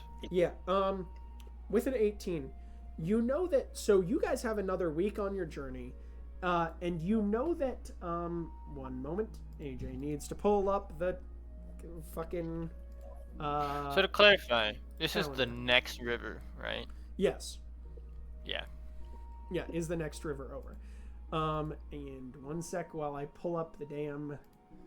I need to see exactly how much longer we have on this, because there is, you know that there is a timeline at the end of the summer, like it goes very quickly from summer into winter through northern Satpia. There's not really a fall season, right? And so you know that there's like a relatively, not incredibly limited, but a relatively limited time frame to get to this thing if you guys do decide to go there. Not like in that it would interfere with your quest, but you guys are, yeah, we're here. Yeah, you'd have basically into, let's see, 6 months. Sorry, one moment. 1, 2, 3. Oh no, wait, it's a 10-month calendar. I forgot I did 10-month calendar. 1, 2, 3, 4, 5. Yeah, you'd have basically until the end of the month to get up there. Okay? So an additional, you'd have like the week that it takes you to get to Satpia, and then you'd have to like book it if you were to go up there. At the very top of the river. Yeah. Yeah, that sounds like maybe a next year. And Why do we have to wait so long? Yeah, no, I mean, Have to be cold. because as much as I love my god, the and everything else that's happening is kind of way bigger fucking deal. Well, I get Then it, but like, what? Why? Some way deep down, he said we far couldn't away. go, that he said we had limited time. Winter's gonna be over. Because it's cold. It's about to begin. Not, Yeah. not that I want the cold, but just No, I think is it not going to be getting more snow and then more packed? Is that not what was Yeah. meant? Yeah, that's where I was. Yeah, Yeah. like we're getting into the worst weather. It's going to get harder and harder to traverse. around Harder? here. Brutal. Yeah. guys, it's barely even cold. Kidderoo just chilling. This Birdman be crazy.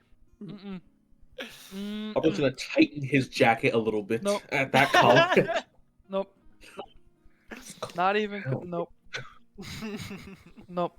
It can get worse than this. We have to get out of here. Kid Roo's having Can't fun be messing seen. with the Speaking of the precious kids warmth, in the party. Gunpowder. Mm-mm. Gunpowder. Oh, you go searching for Yeah. gunpowder? Yeah, I'm gonna see if we can go a little deeper. All right, wonderful. So, you go and give me an investigation check. Yep.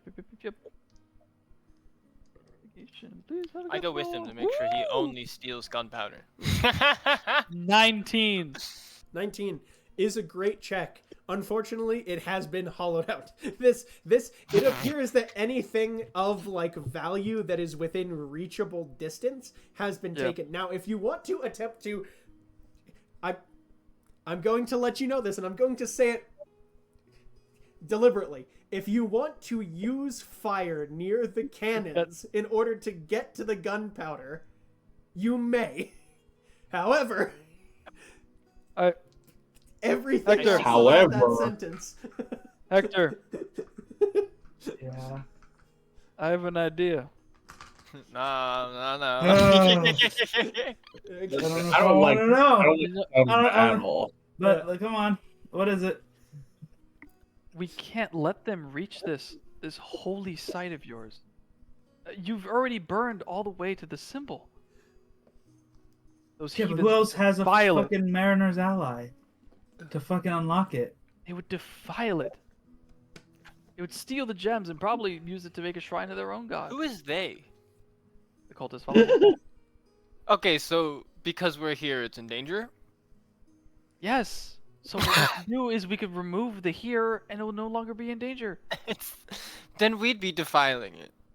No. No! Shut up. Yes. If we could just remove the holy symbol, then they come here, and then we just boom, blow this entire ship sky. It was worth a shot. All right, I go back up. Jean-Jacques has chosen the one day where there are 3 religious members of the party who are just staring at him like. I tried to Sideways. frame it. I tried to reframe it, or it just doesn't logically make sense. I couldn't do it. Jean-Jacques heads back upstairs. So I'm gonna roll for who's on watch tonight. Why do you even want to burn it? I just want. So that's Look, it's Big not boom. about that. I was just a spin. That's it. I want a big boom. Toe wants to see a big boom, and I want to see them turn into a big boom. Like Yeah. they come here. We're gonna raid the ship. We're gonna defile the sanctum of the. Boom. Kablooey. They're all dead. So Jean-Jacques. We can make the Hey, how about this? We can make the trigger the symbol of your god. So if they mess with it, then I rolled a 2 and a 5. So Jean-Jacques and Kid Roo, you guys are on. You guys are gonna be on. we're having this discussion over Watch. You guys are gonna have watch together here. So as everyone sort of bails off to go to sleep during this evening, during the what is now pause champ. Yesterday was the 15th. Today's the 16th. The 16th of falling. Me keeping track of the fucking calendar. We draw our lots. I turn to Kid Brew. It's like, oh, I enjoy the opportunity to continue this conversation. I can't believe that you guys still put me in the lots, considering my reputation. You know what? I share a similar one, so I don't know why I'm in there either. I'm sure we'll do great. We're gonna do great. We're gonna do what? Actually, you know, it's for the better because if they get here, they probably wouldn't get here first, right? Like they'll get here What? during the later ones. Like if they actually caught up, it wouldn't be now. It would be later, right? Oh, right. So it'll be someone Yeah. else's So problem. if anything, if you think about it, We got lucky. maybe we got lucky. Maybe it's just better this way. Nothing's gonna happen while you're sitting inside of a frozen ship, right? No, I totally wasn't terrified that the ghosts of the damned were gonna come haunt us or anything like that. No. No, I wasn't either until you threatened to burn down a ship. But like, whatever. It was just to save it from being Hey, defiled. happens, There's a difference, you know? there's a difference between defiling and It could have been defiled spending with thousands of casual. millions. You're asleep. Go to there bed. you go. Good night. You sleep. Go to sleep. Mommy Their and Dad arguing are wakes talking. me Go up. to bed. The annoying conversation wakes him up. Yeah. I don't doubt it. No, I don't doubt it. No, that's the canon response. You're kind of like, shh, go to sleep. Go to sleep. Don't worry about it. We're not doing it. What I'm gonna do? Set it up right now? Do you trust me with this much explosives? There's a reason why no one taught me how to make them. Ah, you'll figure it out. Something saltpeter, something sulfur, and they didn't tell me the details. All right, I'm not about to blow myself up because I got it wrong. Actually, good point. No one tells me how to make cool stuff. I mean, I got a few cool stuff. I mean, I can make the salt. I mean, if I make the smoke, I can make a lot of smoke. I make the smoke sticks. You do right now? No. Oh, I see. I could make this. Yes, John Jack, you have so many good qualities. I agree. Insight check. Persuasion or deception, your choice. Amazing. Sheesh. Nat 1. Holy shit, I'm Ow. so good at persuasion. 19. Oh. Yeah, you believe That you have so many good one. qualities. I just said it real deadpan because I thought it'd be fun. Uh-huh. You know, you're too good to be true. I don't get you. I could believe you've said that before, actually. I don't know what you mean. Like, everyone's got an angle. Right? What's yours? Sunshine? Rainbows? Smiles? I don't Kittens, puppies. understand you.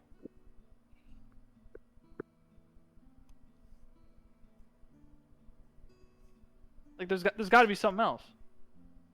I don't know. I feel like that's actually a great question. Because I don't think it is just as simple as saying my gods, but like, I just kind of what I left to find out after learning from them.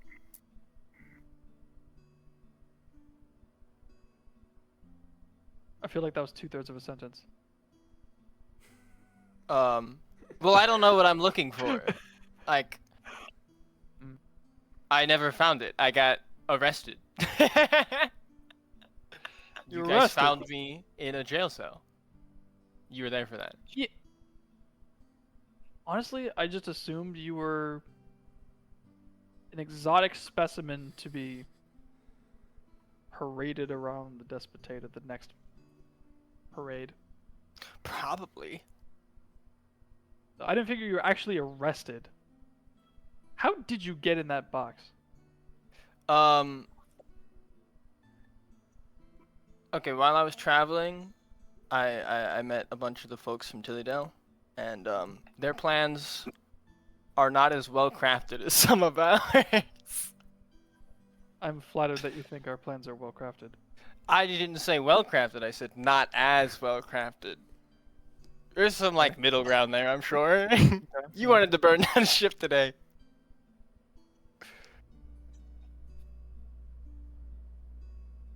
Fair. It's really fair. Look, Respectfully, of course. I think see, a lot of people think in big picture is what they say. Like, oh, I think big picture. I think big picture. I think for every picture. Like, don't waste time on the biggest picture when you can try to see all the possible pictures. Right? Like, I knew it was a bad idea. I knew it probably wouldn't fly, but just in case I was wrong. Boom. Half of our problem is gone. In one fell swoop. I'm And sorry. what, we destroy a really old piece of wood? Are you still trying to convince me this is a good idea? No, but good to know that it might be working on some level that you think I am. Oh, okay. I mean, at least you make ideas on a consistent basis, you know?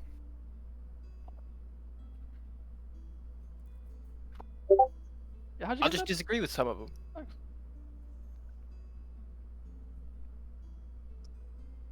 Huh? So you joined in a Philadelphian effort and ended up in a box? Yeah, no, I was part of a group being sent to the despot. It was part of that. It's kind of hard to ignore an atrocity of that scale. Spy mission. You know how I am with stealth. I don't know why they sent me in retrospect.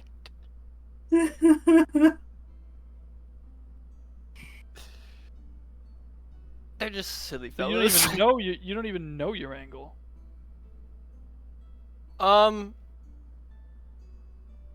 That While that happens. People don't know that. Well- I mean, it makes it easier to figure out.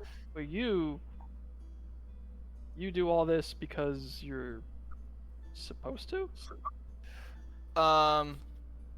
Well, while I don't exactly know what you were talking about when you were going on about big pictures and little pictures, you did make me realize something. In a big picture scale, irregardless of what I end up finding, it is probably backed from a place of atonement. Okay. What did you do? Put simply, Satya is bad, and I was a part of it for a long time.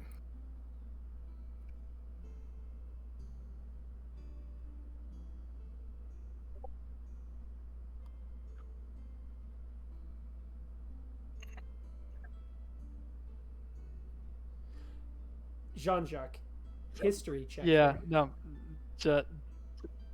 I don't even know what I'm history checking, but John Jack shuts down. Like the light just drains from his eyes. It's like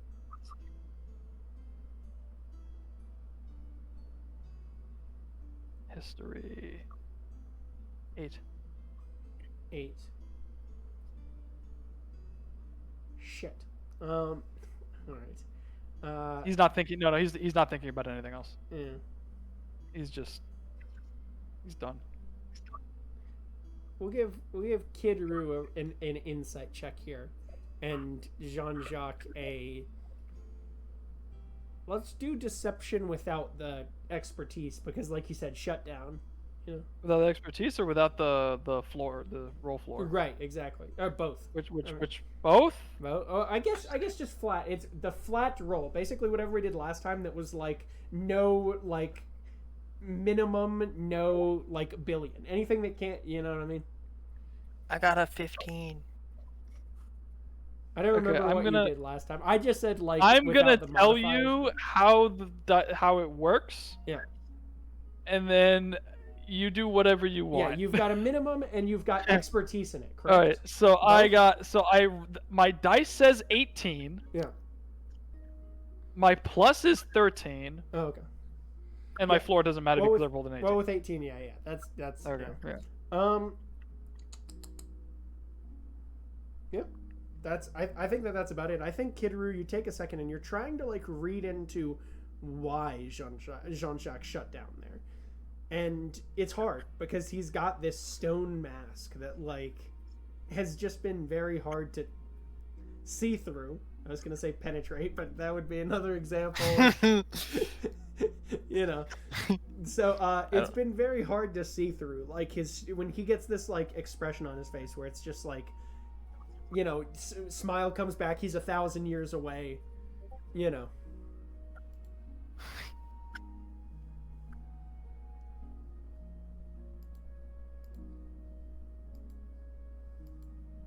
This is a fascinating conversation. Did I have you roll an insight check there? Me? Manny, for Jean-Jacques. Me, Jean-Jacques? Yeah. Me? No, I don't think I rolled an insight. No, Okay. it was a deception. Well, then you get an insight as well, too. Oh, I get an insight? Yeah. Ooh. Okay. My insight. 18. Okay. And Kid Roo's not deceiving, right? He's just I mean, no, he just kind of said it. okay. Yeah, I mean, just like in general, there's no like body language or anything that he's. Yeah, okay. So I mean, with an 18, like, you take a second and you're just like, this like occurs to you, this thought that you've just gone through, but then there's like a moment of like, there's a moment of, with that insight. I think that you gain the sense that Kid Roo is the sort of person who has always followed his. I mean, if this is, stop me if this is incorrect, Landon. But Kidru is the sort of person who has always followed his inclination to what he believed goodness is. Correct? Yeah. You gain this insight, and with the 18, it's like on that. It's like what he just said about the atoning for shit. It's like it definitely seems like with that there are actions he has taken in name of goodness that he now regrets. But with 18, it's like you can still tell where he was coming from. We're gonna move on to the next. We're gonna move on to the next watch here. If you guys, is that just silent for the rest of watch then? Is Jean-Jacques just silent for the rest of watch? Yeah. Okay. Yeah. Next watch is going to be Uprush and so I think Uprush and Hector looks like. So Draco RAL will be solo. Solo third Dang. watch. This is slide. Yes. All right. Nothing but his own thoughts. So you guys, Kidru and Jean-Jacques, head to bed. You sort of wake each other up here. Evening passes. The fire. Good night, folks. The fire sort of crackles in front of you guys. I'm sitting in my more meditative, but sitting position instead of kind of the norm, since I'll be up for a while.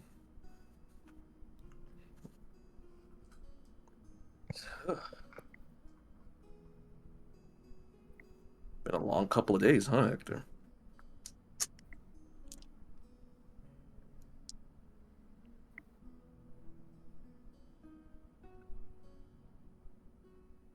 Frank? Oh, you there? Hector and Uprush are on watch. Gotcha. Mm-hmm. This thing has been a long couple of days. Yeah. Yes, it was. But then again, the life of the sea is long days and long nights. If that ain't the truth. You look exhausted. I feel exhausted. Trouble sleeping? Not used to being away from sea this long. Not used to being with a group this long. Way out of my wheelhouse.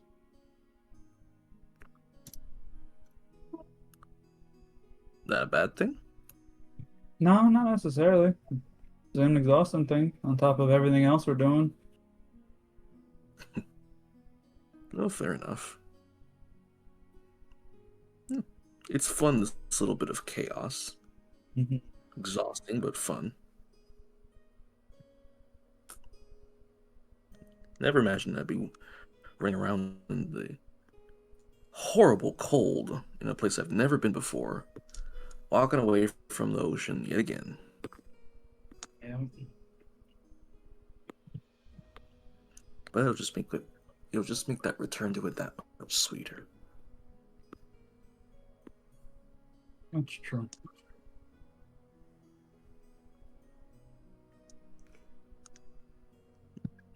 What did it feel like getting your brain kind of shot around like that? All that travel without your body even being there. Indescribable. Sounds creepy, but kind of fun.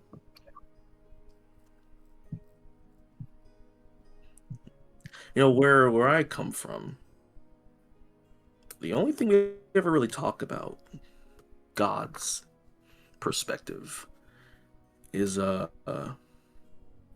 great wind dragon burrowed a hole in our overlooking mountains to create the song that I've heard ever since I was a little kid. Mm-hmm. When the wind passes through it perfectly, it's one of the most beautiful sounds I've ever heard to this day.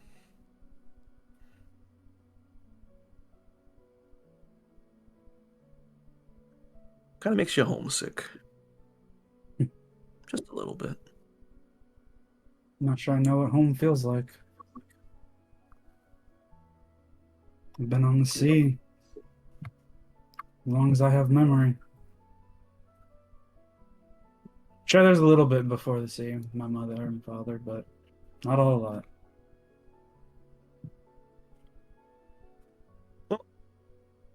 Yeah.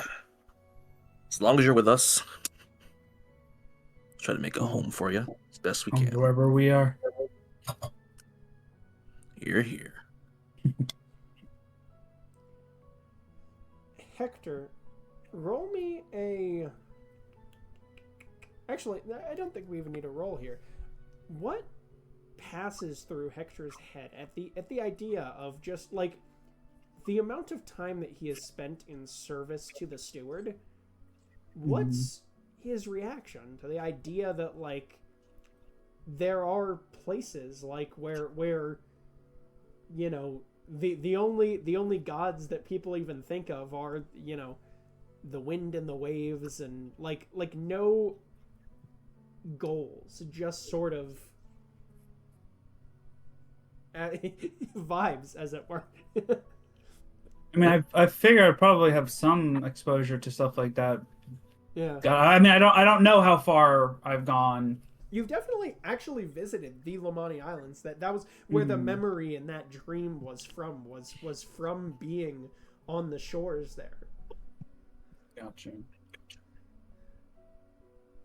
So, like, you've definitely visited once or twice, but, like, does it strike him? It doesn't strike him as strange, or... No. How about, he doesn't, I mean, he's been on ships of all, like, he's come across so many different types of people. I mean, he's been basically a sea merchant his whole life. Like, nothing really feels strange at that point. I've bought and sold, been surrounded by countless amounts of types of people. I'd figure kind captains, harsh captains, religious, superstitious, effectively void. You watch all that sort of just pass across Hector's face in just a second, just like a slew of memories.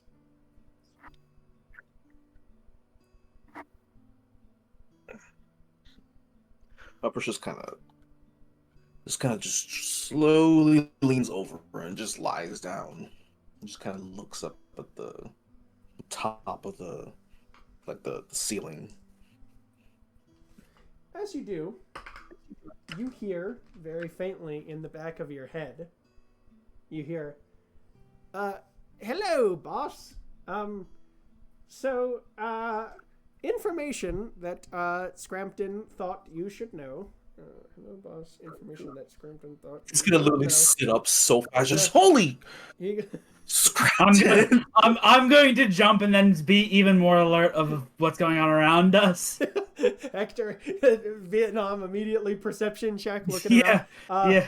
And Uprush, in your head. Oh, that's 20. That's a 29 perception check. Like, so, I'm awake now. Hector's probably not going back to sleep. There is okay. That is actually very prescient because so Scrampton's is still talking in your head, Uprush. You hear what was it? Information I thought Scrampton thought you should know. There's a new player around the Kelcary shores. Calls itself the Embered Remnant. Not sure what they're doing, but they seem... And that's the end of the sentence. As the timer times out. You hear... it's a moment of silence. And then you hear very briefly in your head, you hear... Doddering old fool, shoulda let me talk. And you hear the voices of Archie in your head. He goes. Okay, now Archie. He goes, Admiral. the hand is leading a new revival of the guild. Seems to be at the head of it. Must have been what he headed out for so quickly. Oh, that rat bastard. Of course. Of course was up to something. And with the natural 20 there, as you sort of say this stuff, Hector, you, in any other place, at any other time, a natural 20 might not have been enough to see this thing. However, as you jump up immediately on high alert, like it triggered the endorphins, the hyper focus, the fight or flight. And you watch as you take a quick look around, you see very briefly, just as you're scanning by, you see in the soft light of these teal gemstones that's shading out towards your guy's location, you see the glittering of something, of some magical effect hanging above your head.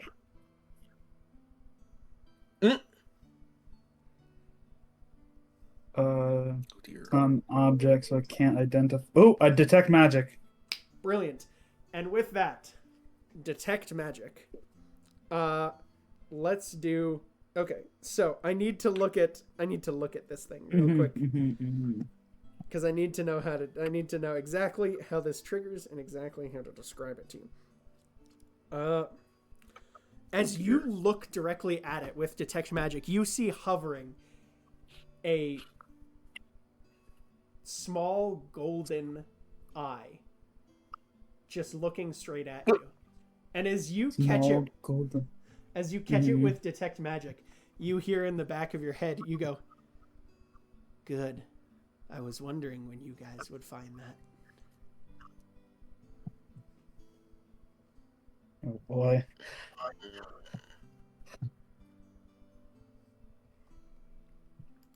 I tell my captain about the voices I've been having in my head, and about the thing trying to beckon me. I'm assuming that was the same voice. It was a hunt. You do recognize it as the same voice. Oh, well, what a wonderful time for us both to be hearing voices in our head. Now I feel a little bit more crazy than I did yesterday. Relay the information he was given first and foremost. Also, you're choosing now to tell me that you're hearing creepy voices in your head when we're in the middle of... Just because I saw a glowing eye that's apparently watching us. Next time, more heads up on the creepy. It hasn't been that long. I was hoping it was a bad dream, all right? Fair enough. Well, if you can still see it, can you try it? Can you shoot at it? See what happens? It is still hovering around you. I'll try to sacred flame it just so I don't want to even spell a spell slot. Well, I don't know if it counts as a creature. Yeah, let's do. I don't actually know whether you recognize this magic as Arcane Eye. Which I don't actually know if this has a physical. If it. Oh, it's just like a manifestation. Like, I mean, like technically, I need a target to attack, but I don't know if Sacred Flames differently because it like descends on the creature. Does Arcane Eye have hit points? Because normally I've used, I think, Dispel Magic when I have played against this thing. I don't know if it has hit points. Okay, yeah. I realized as a player I just did a naughty, but no, you can't touch it. Yeah. Sorry, my automatic answering sense. Yeah. Yeah. So it's just hovering. No. You try and cast something on it, and I'm asleep. It like shivers off the effect. Continues watching you. Well, I can't seem to get rid of it, so that's. Oh, great. Well, it's not your fault. Just sucks knowing that there's some creepy thing watching us. Again. Yeah. I'm getting really sick of this. Yeah. Agreed. Are you two just having this conversation yourselves, or are we waking up the party? Having a conversation and then waking up the party. Okay. Wonderful. Okay. So what? Let me know when I'm awake. I assume now as you guys sort of like shake them up. All right, everyone up. Everybody up. All right. So we got a creepy eye watching us, and shit's happening. Let me fill you in. And Where? I'm gonna fill them in I on what's point. granted. Towards where the eye was, or is. I couldn't hit it. You don't have Can any. it hear you? I have no way of knowing. As soon as I saw it, though, it spoke into my mind. Roll me an It's some- Arcana check, Hector. It's some deity trying to convert me from my god. That's 16 on the dice. 16. Yeah. I mean, you have limited knowledge of like, with that, you're like, I mean, yeah, it seemed to react to you, so obviously it can see you, and like, it. I think you believe it probably can hear just because it's a magical effect, but you know you aren't certain with a 16.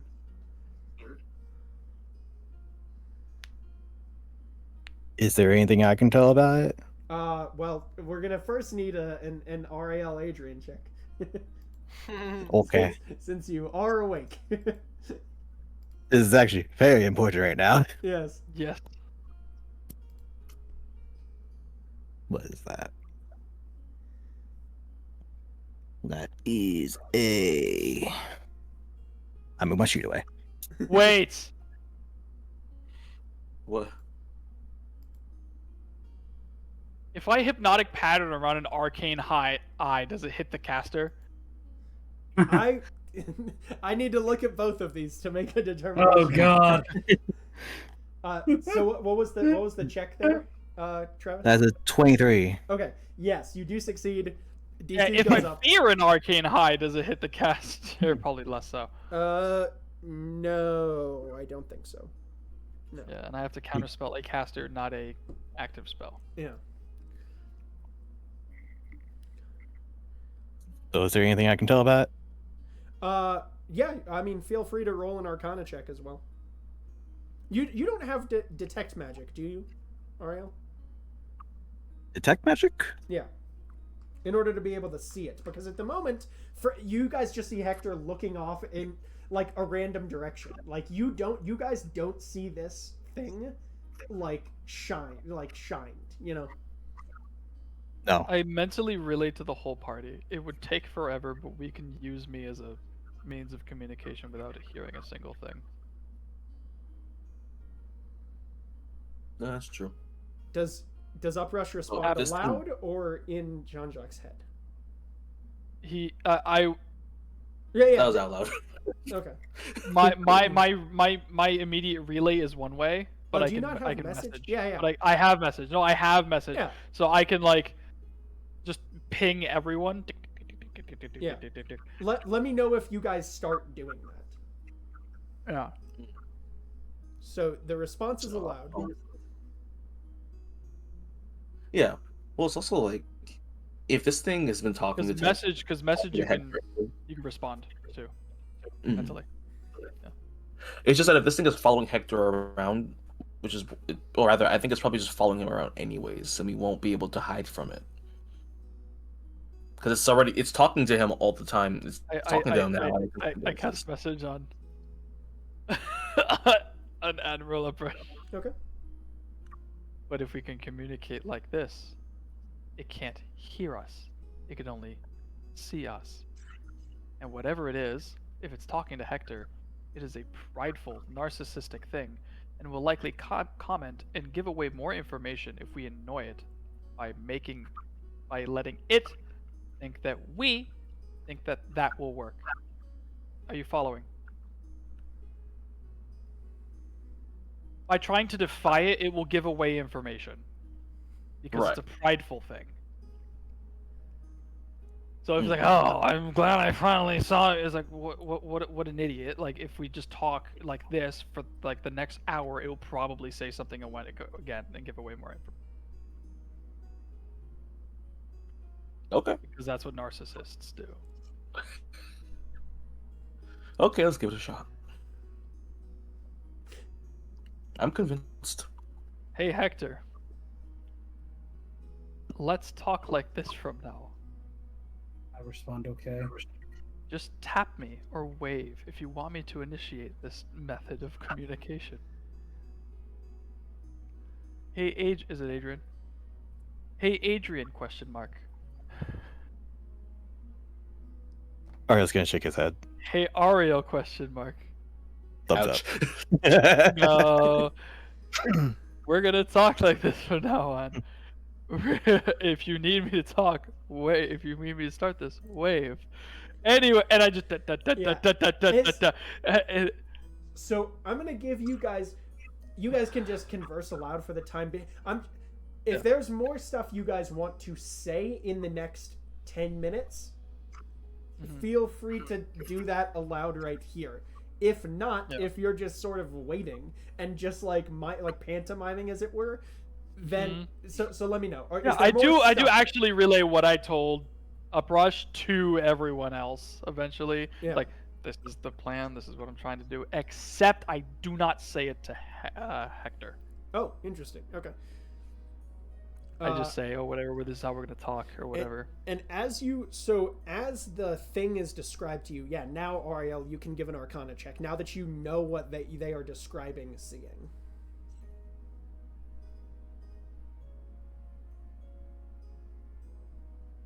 $23. Yeah, so Hector describes the spell Arcane Eye. You do recognize the spell. You have heard of it before. The fact that it is staying up here, like, you know that it is a duration spell, right? So the fact that the way that Hector described, like, I wondered when you were going to see this, like, seems like it's been watching them for a while. Like, more than the duration of the spell would normally account for, right? Also, I think, let's see, with Arcana 23, how well does Hector describe the dream, Frank? Roll for it. I mean, he's gonna do his best. Yeah, like he's gonna try to. Oh, okay. Yeah, to do everything. I mean, with high wisdom, like I assume very well. Yeah. Like, I have a 20 wisdom proficiency in everything but animal handling. Yeah, I was just wondering how in depth he gets. So as Sure. So as you go to describe this, and you're like describing it fully, I think that the thing that jumps out to Ariel on a 23 is that whatever being this is did claim to be able to save someone that Hector knows. So there's clearly some sort of like religious component to this too, or religious or magical or something. Like, this is clearly a high-level caster of some sort. And after about 10 minutes passes of you guys doing this, you do hear, just very briefly, you all hear individually inside your heads. You hear, enough of this farce. I'm more interested in getting to know you. Though, to be fair, what I now know of you guys is, well, let's just say that I won't be coming to say hello so easily.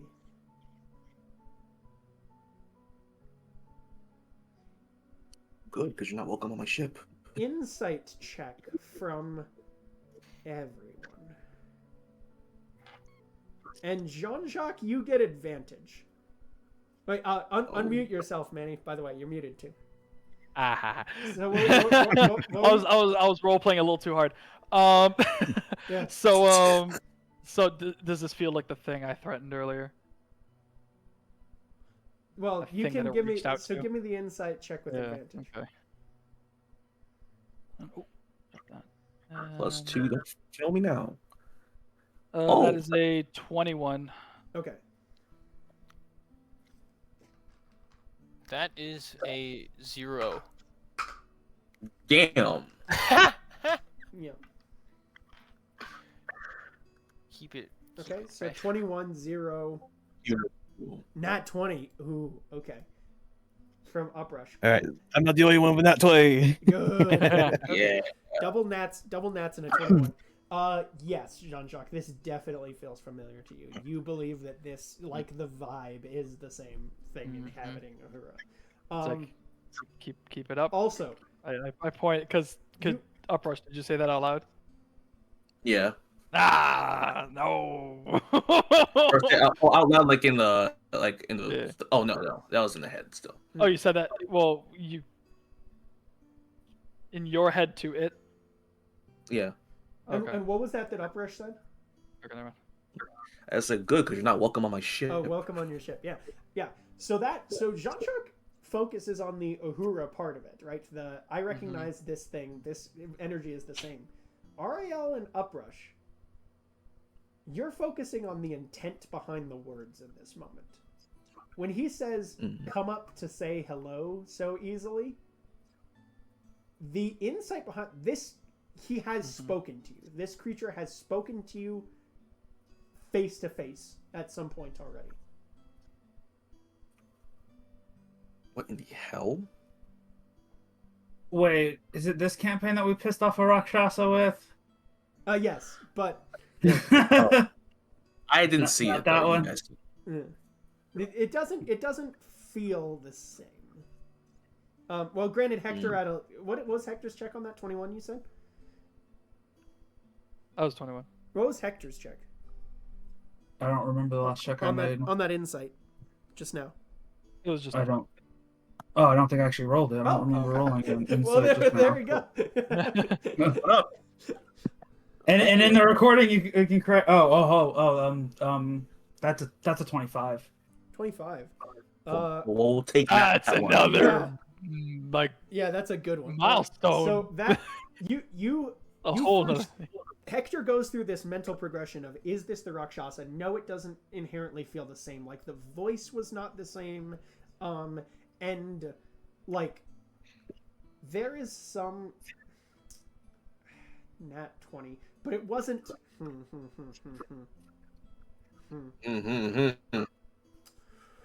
I will allow my nat 20s to give me a history check here. Ooh, I'm not good at it. It's okay. Yeah, but we have commitment tokens. We have... Yep, I have all three of mine available for this very moment. I will blow all of them. I don't think I actually have any right this second. I think I used them. It's a 21. 21, okay. Does anyone want one to spare? I can Does anyone spare have one. one to spare? You can spare can- one? I have I can one. spare I'm making Travis's a 25 along with Ruse. So you guys are gonna boost it. 21, I'm adding 3, he'll add 1. That should make it a And 25. what was the history check from Uprush there? It's gonna be. I have one token. It's not really gonna make that much of a difference going from 15 to 16. I don't think. No, yeah. So it's the 25 that we boost here. There is 26 make a difference? 26. No, I don't think it would. But the 25 here, there is. I think that Ariel. I think that you take a moment and you're trying to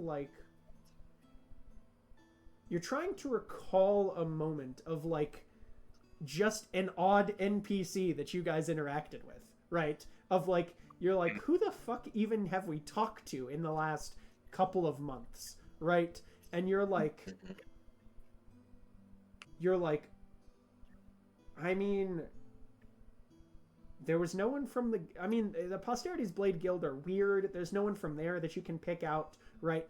Tillydale is pretty well protected.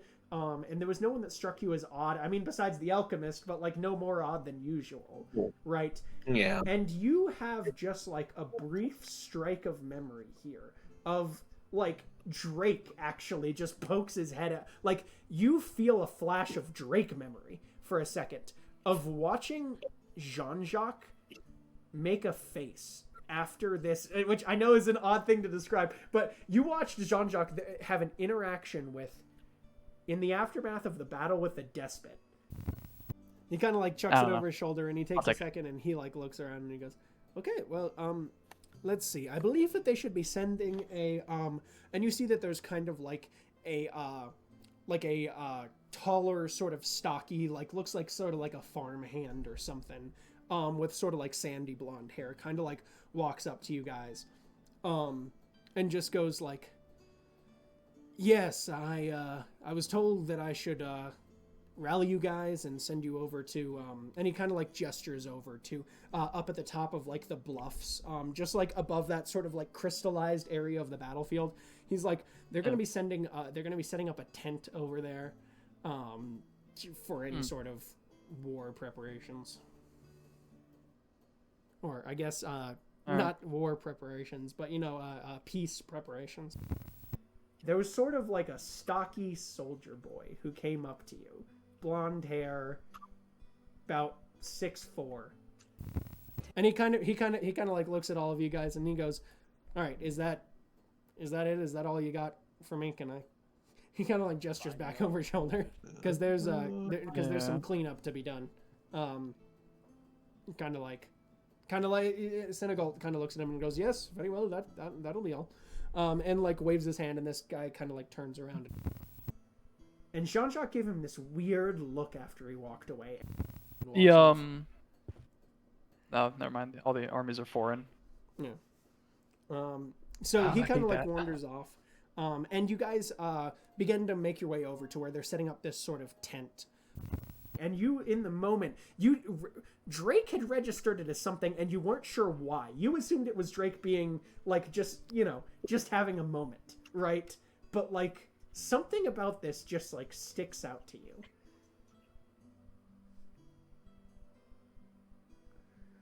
What the hell? I don't freaking remember that guy at all. Don't remember it. Hector, mind telling me why I'm touching the eye? I'm gonna start walking towards the general location.